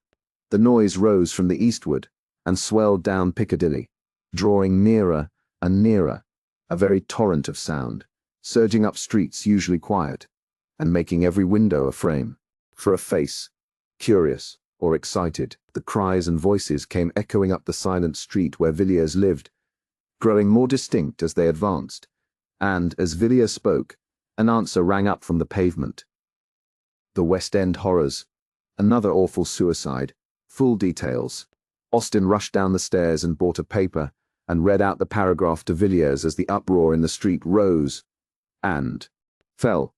The window was open, and the air seemed full of noise and terror. "Another gentleman has fallen a victim to the terrible epidemic of suicide, which for the last month has prevailed in the West End. Mr. Mailed, in the West End, Sidney Crashaw, of Stoke House, Fulham, and King's Pomeroy, Devon, was found, after a prolonged search, hanging dead from the branch of a tree in his garden at 1 o'clock today. The deceased gentleman dined last night at the Carlton Club, and seemed in his usual health and spirits. He left the club at about 10 o'clock, and was seen walking leisurely up St. James Street a little later. Subsequent to this his movements cannot be traced. On the discovery of the body medical aid was at once summoned, but life had evidently been long extinct. So far as is known, Mr. Crashaw had no trouble or anxiety of any kind. This painful suicide, it will be remembered, is the 5th of the kind in the last month. The authorities at Scotland Yard are unable to suggest any explanation of these terrible occurrences." Austin put down the paper in mute horror. "I shall leave London tomorrow," he said. "It is a city of nightmares." "How awful this is, Villiers." "Mr. Dear. Mr. This. Mr. The nightmares." Villiers was sitting by the window, quietly looking out into the street. He had listened to the newspaper report attentively, and the hint of indecision was no longer on his face. "Wait a moment, Austin," he replied. "I have made up my mind to mention a little matter that occurred last night. It's stated, I think, that Crashaw was last seen alive in St. James's Street shortly after 10? I will look. Again. Yes, you are quite right. Quite so. Well, I am in a position to contradict that statement at all events. Crashaw was seen after that. Considerably later indeed. How do you know? Because I happened to see Crashaw myself at about 2 o'clock this morning. You saw Crashaw? You, Villiers? Yes, I saw him quite distinctly. Indeed, there were but a few feet between us, where, in heaven's name, Did you see him? Not far from here. I saw him in Ashley Street. He was just leaving a house. Did you notice what house it was? Yes. It was Mrs. Beaumont. Villiers, think what you are saying. There must be some mistake. How could Crashaw be in Mrs. Begg? How could Crashaw be in Mrs. Van Beaumont's house at 2 o'clock in the morning? Surely, you must have been dreaming, Villiers. You were always rather fanciful. No, I was wide awake enough. Even if I had been dreaming, as you say, what I saw would have roused me effectually. What you saw? What did you see? Was there anything strange about Crashaw? But I can believe it. It is impossible. Well, if you like, I will tell you what I saw, or if you please, what I think I saw. And you can judge for yourself. Very good, Villiers. The noise and clamour of the street had died away, though now and then the sound of shouting still came from the distance, and the dull, leaden silence seemed like the quiet after an earthquake or a storm. Villiers turned from the window and began speaking. I was at a house near Regent's Park last night, and when I came away, the fancy took me to walk home instead of taking a hansom. It was a clear, pleasant night enough, and after a few minutes, I had the street pretty much to myself. It's a curious thing, Austin, to be alone in London at night, the gas lamp stretching away in perspective, and the dead silence, and then perhaps the rush and clatter of a hansom on the stones, and the fire starting up under the horse hooves. I walked along pretty briskly, for I was feeling a little tired of being out in the night, and as the clocks were striking 2, I turned down Ashley Street, which, you know, is on my way. It was quieter than ever there, and the lamps were fewer. Altogether, it looked as dark and gloomy as a forest in winter. I had done about half the length of the street when I heard a door closed very softly, and naturally, I looked up to see who was abroad like myself at such an hour. As it happens, there is a street lamp close to the house in question, and I saw a man standing on the step. He had just shut the door, and his face was towards me, and I recognized Crashaw directly. I never knew him to speak to, but I had often seen him, and I am positive that I was not mistaken in my man. I looked into his face for a moment, and then, I will confess the truth, I set off at a good run, and kept it up till I was within my own door. Why? Because it made my blood run cold to see that man's face. I could never have supposed that such an infernal medley of passions could have glared out of any human eyes. I almost fainted as I looked. I knew I had looked into the eyes of a lost soul. Austin, the man's outward form remained, but all hell was within it, furious lust, and hate that was like fire, and the loss of all hope and horror that seemed to shriek aloud to the night, though his teeth were shut, and the utter blackness of despair. I am sure that he did not see me. He saw nothing that you or I can see, but what he saw I hope we never shall. I do not know when he died. I suppose in an hour, or perhaps 2, but when I passed down Ashley Street, and heard the closing door, that man no longer belonged to this world. It was a devil's face I looked upon. There was an interval of silence in the room when Villiers ceased speaking. The light was failing, and all the tumult of an hour ago was quite hushed. Austin had bent his head at the close of the story, and his hand covered his eyes. "What can it mean?" he said at length. "Who knows, Austin, who knows? It's a black business, but I think we had better keep it to ourselves, for the present at any rate. I will see if I cannot learn anything about that house through private channels of information, and if I do light upon anything, I will let you know." Chapter 7. The Encounter in Soho. 3 weeks later, Austin received a note from Villiers, asking him to call either that afternoon or the next. He chose the nearer date, and found Villiers sitting as usual by the window, apparently lost in meditation on the drowsy traffic of the street. There was a bamboo table by his side, a fantastic thing, enriched with gilding and queer painted scenes, and on it lay a little pile of papers arranged and docketed as neatly as anything in Mr. Clark's office. "Well, Villiers, have You made any discoveries in the last 3 weeks? I think so. I have here 1 or 2 memoranda which struck me as singular, and there is a statement to which I shall call your attention. And these documents relate to Mrs. Beaumont. It was really Crashaw whom you saw that night standing on the doorstep of the house in Ashley Street. As to that matter, my belief remains unchanged, but neither my inquiries nor their results have any special relation to Crashaw. But my investigations have had a strange issue. I have found out who Mrs. Beaumont is. Who is she? In what way do you mean? I mean that you and I know her better under another name. What name is that? Herbert. Austin repeated the word, dazed with astonishment. Yes, Mrs. Herbert of Paul Street. Helen Vaughan of earlier adventures, unknown to me. You had reason to recognize the expression of her face. When you go home, look at the face in Merrick's Book of Horrors, and you will know the sources of your recollection. And you have proof of this? Yes, the best of proof. I have seen Mrs. Beaumont, or shall we say Mrs. Herbert. Where did you see her? Hardly in a place where you would expect to see a lady who lives in Ashley Street, Piccadilly. I saw her entering a house in one of the meanest and most disreputable streets in Soho. In fact, I had made an appointment, though not with her, and she was precise to both time and place. All this seems very wonderful, but I cannot call it incredible. You must remember, Villiers, that I have seen this woman in the ordinary adventure of London society, talking and laughing and sipping her coffee in a commonplace drawing room with commonplace people. But you know what you are saying. I do.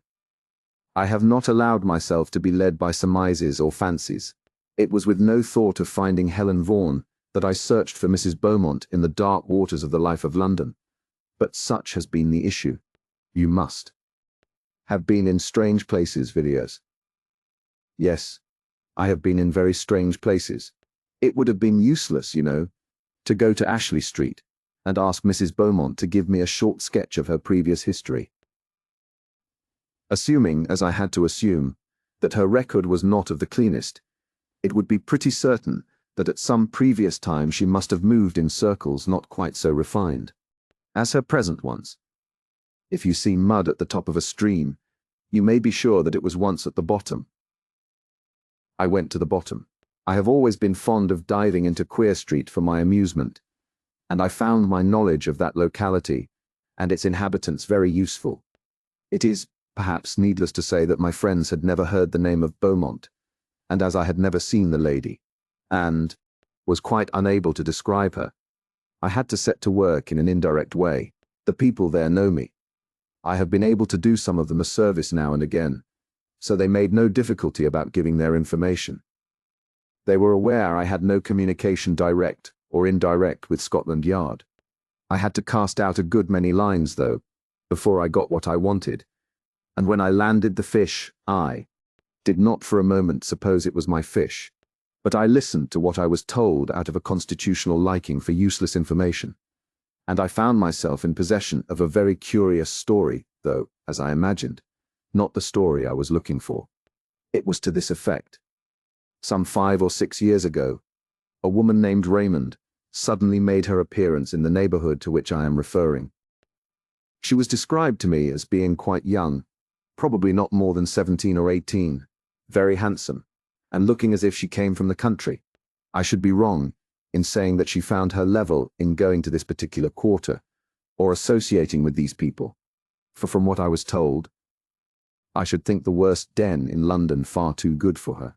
The person from whom I got my information, as you may suppose, no great Puritan, shuddered and grew sick in telling me of the nameless infamies which were laid to her charge. After living there for a year, or perhaps a little more, she disappeared as suddenly as she came, and they saw nothing of her till about the time of the Paul Street case. At first she came to her old haunts only occasionally, then more frequently, and finally took up her abode there as before, and remained for 6 or 8 months.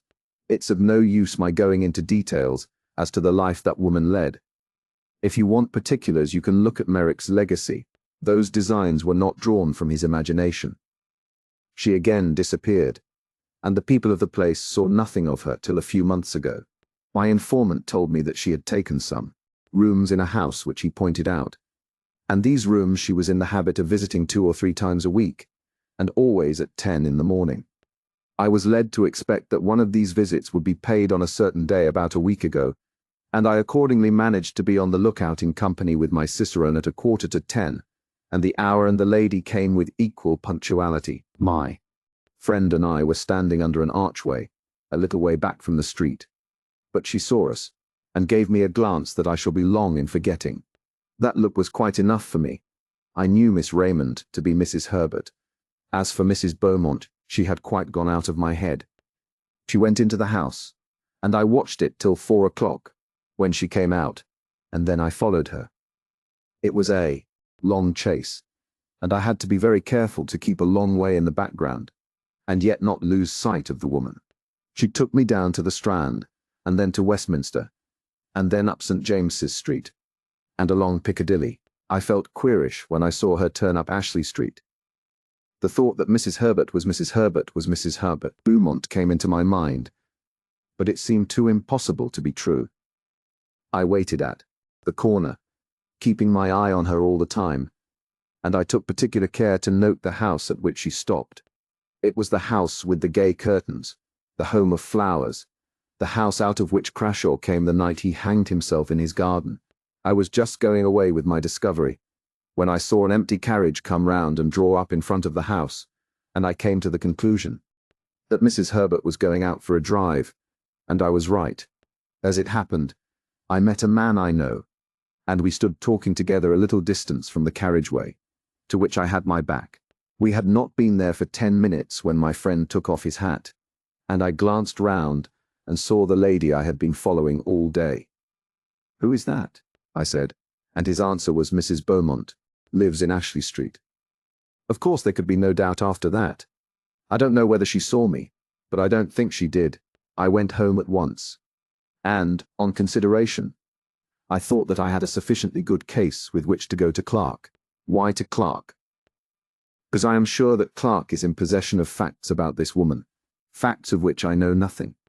Mr. Pint, Mr. T. Villiers leaned back in his chair and looked reflectively at Austin for a moment before he answered. My idea was that Clark and I should call on Mrs. Beaumont. You would never go into such a house as that? No, no, Villiers, you cannot do it. Besides, consider. What result? I will tell you soon.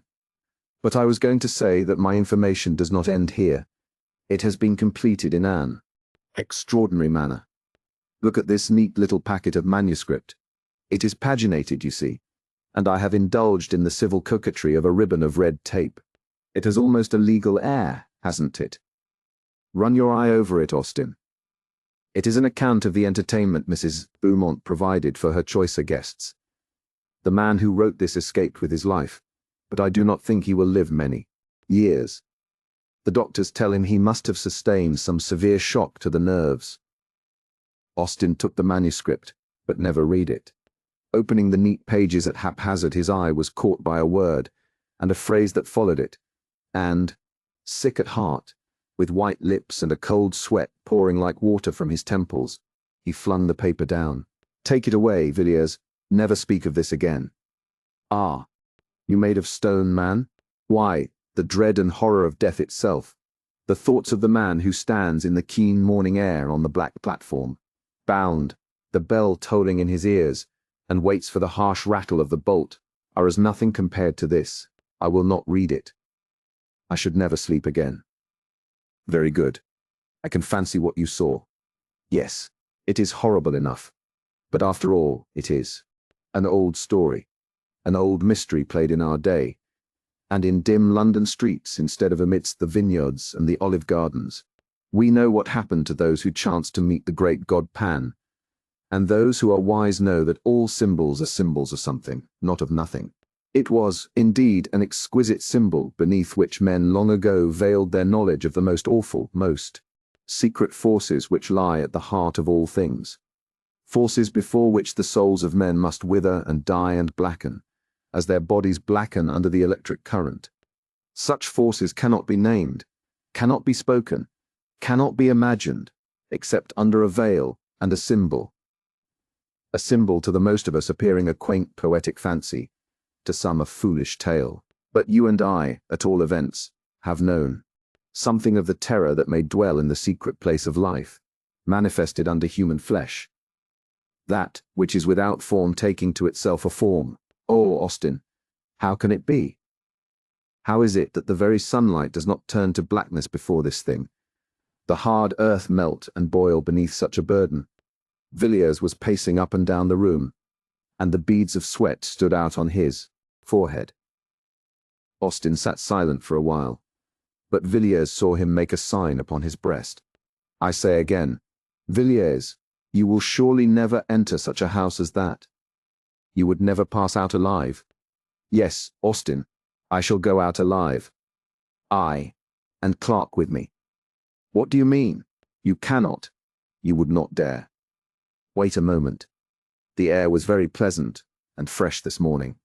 There was a breeze, blowing, even through this dull street, and I thought I would take a walk. Piccadilly stretched before me a clear, bright vista, and the sun flashed on the carriages and on the quivering leaves in the park. It was a joyous morning, and men and women looked at the sky and smiled as they went about their work or their pleasure, and the wind blew as blithely as upon the meadows and the scented gorse.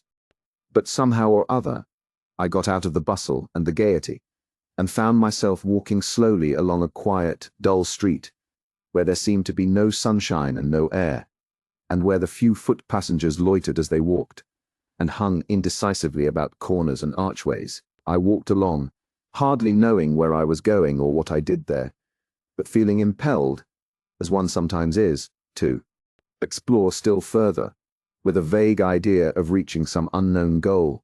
Thus I forged up the street, noting the small traffic of the milk shop, and wondering at the incongruous medley of penny pipes, black tobacco, sweets, newspapers, and comic songs, which here and there jostled one another in the short compass of a single window.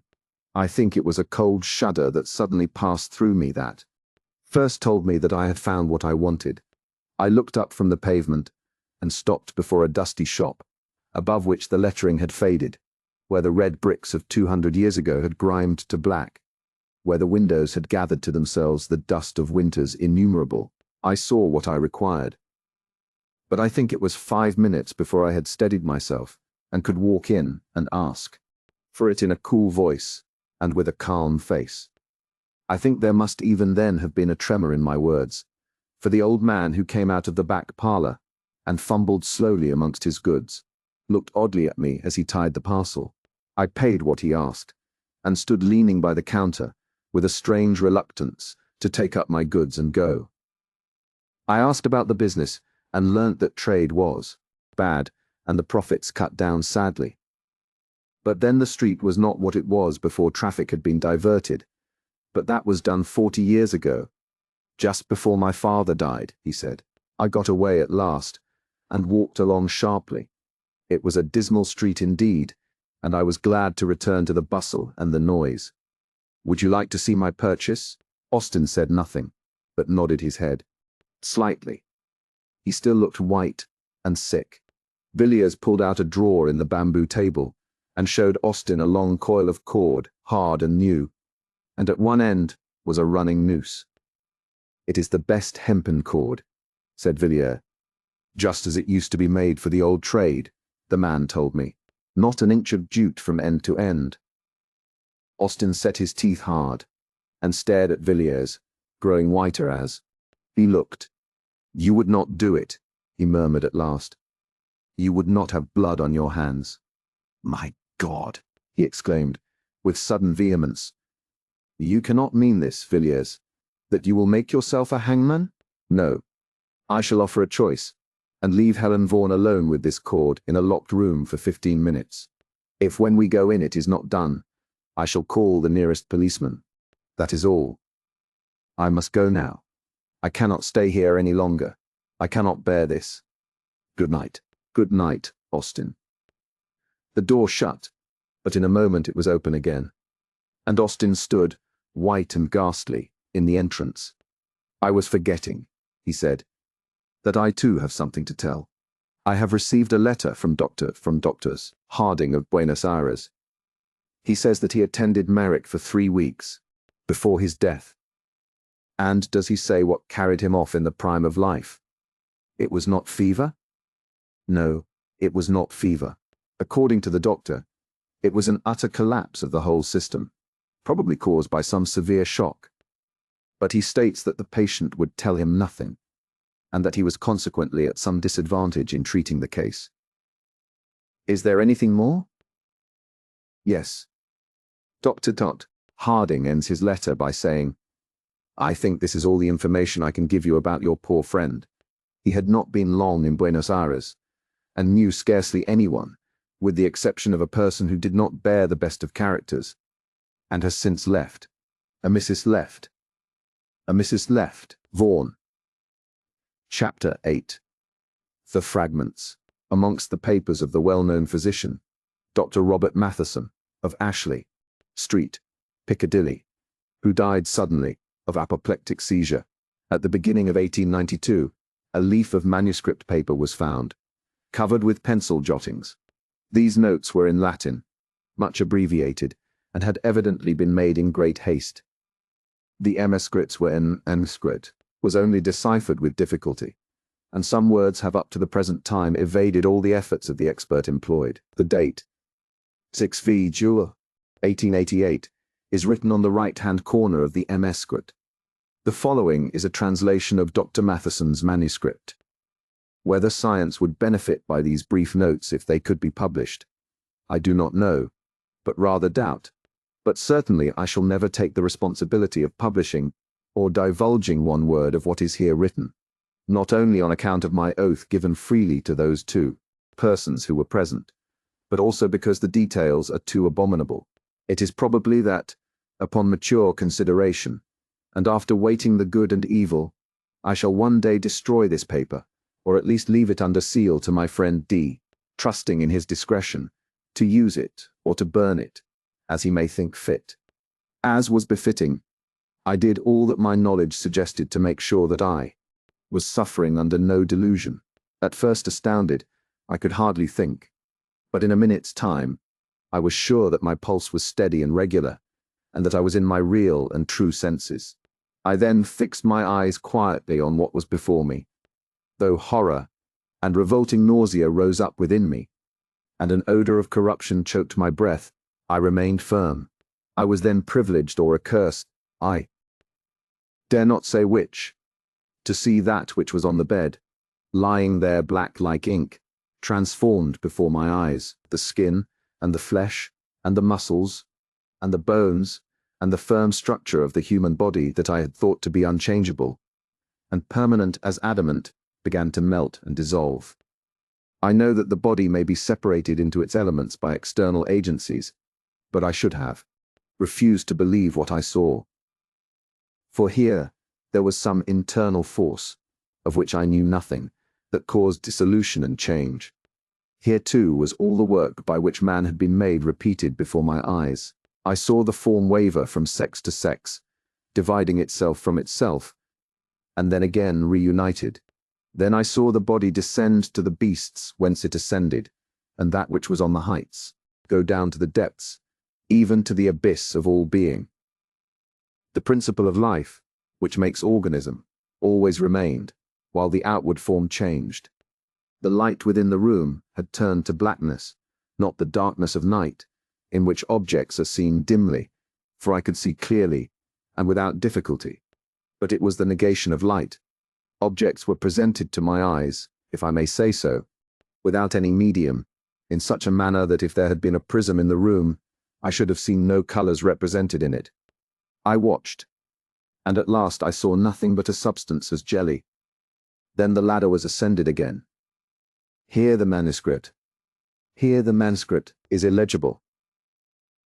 For one instance I saw a form, shaped in dimness before me, which I will not farther describe, but the symbol of this form may be seen in ancient sculptures, and in paintings which survived beneath the lava, too foul to be spoken of, as a horrible and unspeakable shape. Neither man nor beast was changed into human form. there came finally death. I who saw all this, not without great horror and loathing of soul. Here write my name, declaring all that I have set on this paper to be true. Robert Matheson, Med. Doctor. Such, Raymond, is the story of what I know and what I have seen.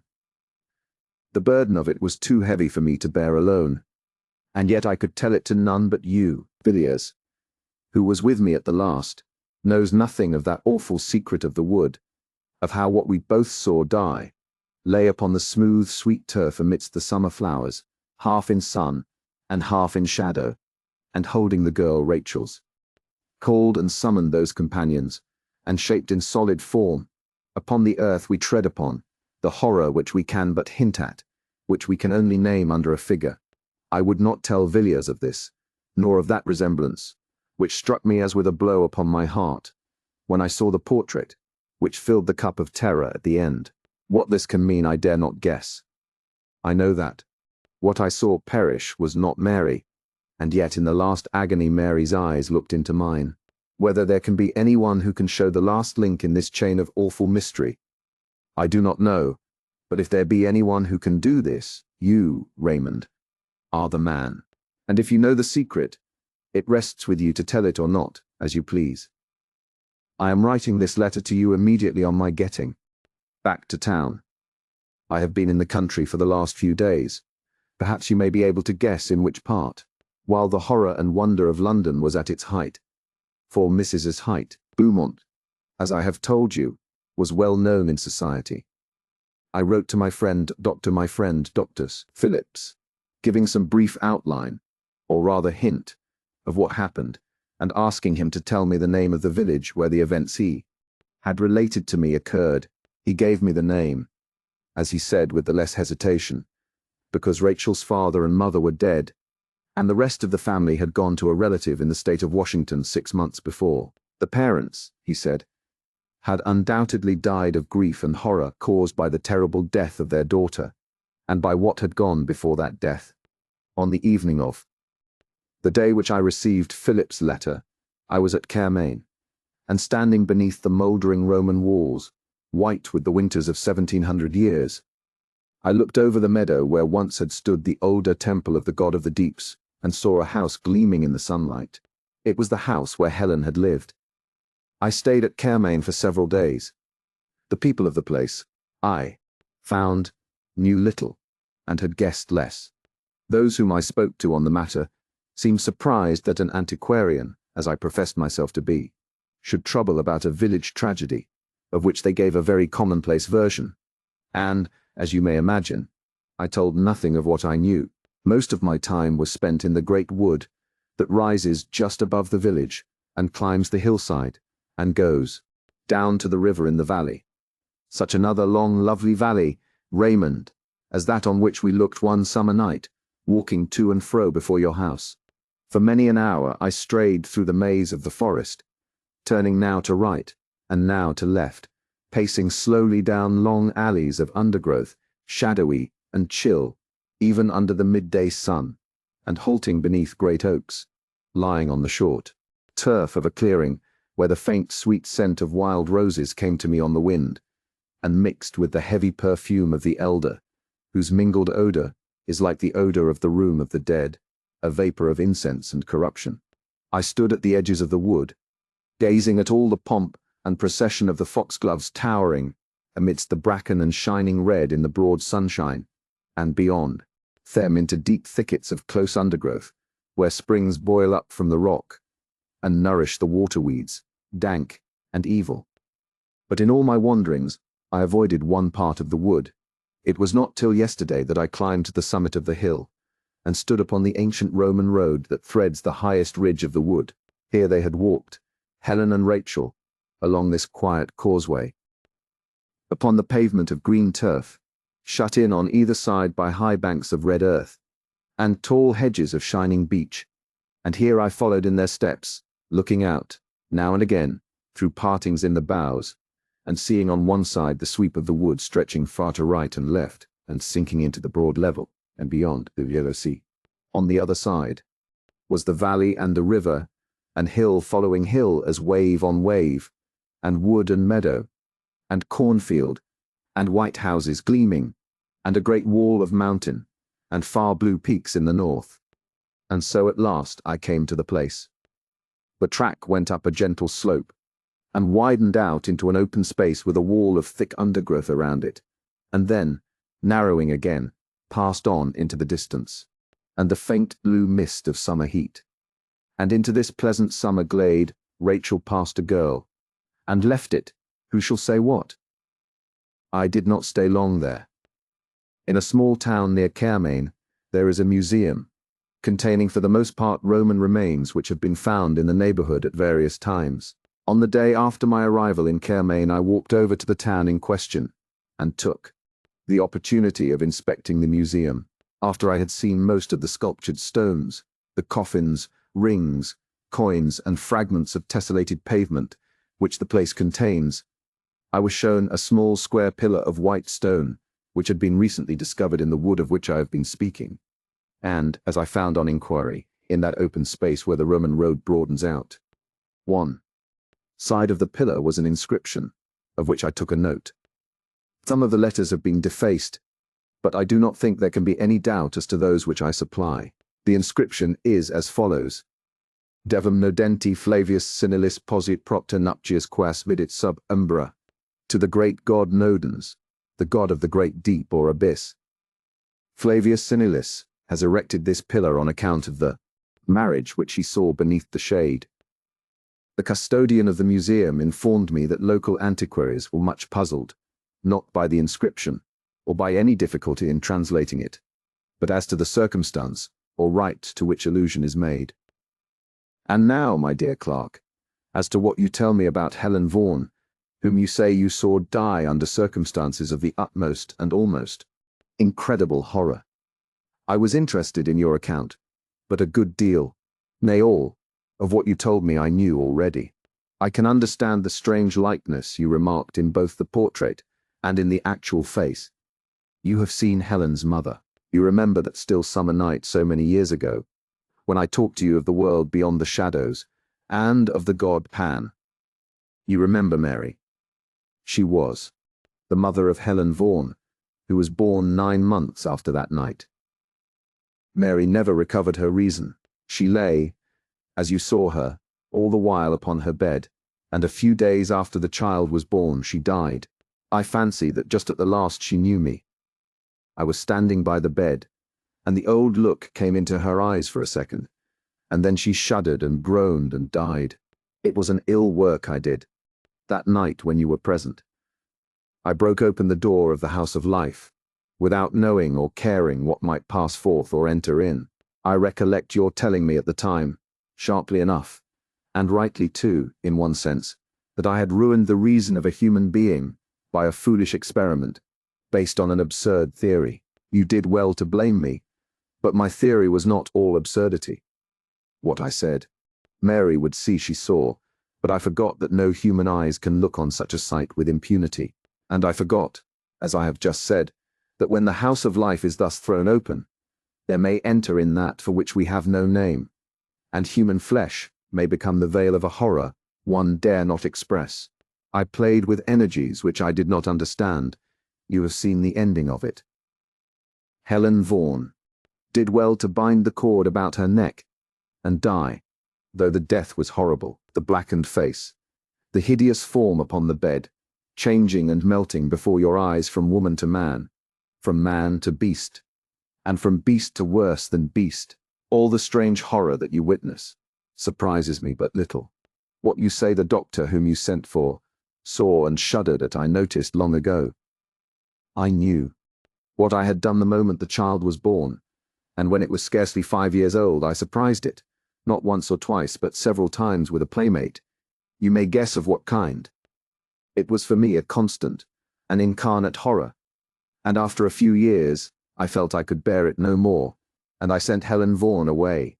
You know now what frightened the boy in the wood, the rest of the strange story, and all else that you tell me, as discovered by your friend, I have contrived to learn from time to time, almost to the last chapter. And now Helen is with her companions. The end. Note: Helen Vaughan was born on August 5, 1865, at the Red House, Breconshire, and died on July 25, 1888, in her house in a street off Piccadilly, called Ashley Street in the story. Here, the story comes to end. If you enjoy quality English audiobooks uploaded regularly, be sure to subscribe to Driven to Win Audiobook. From timeless classics to modern masterpieces, you'll find them all here. Thank you for listening to Driven to Win Audiobook.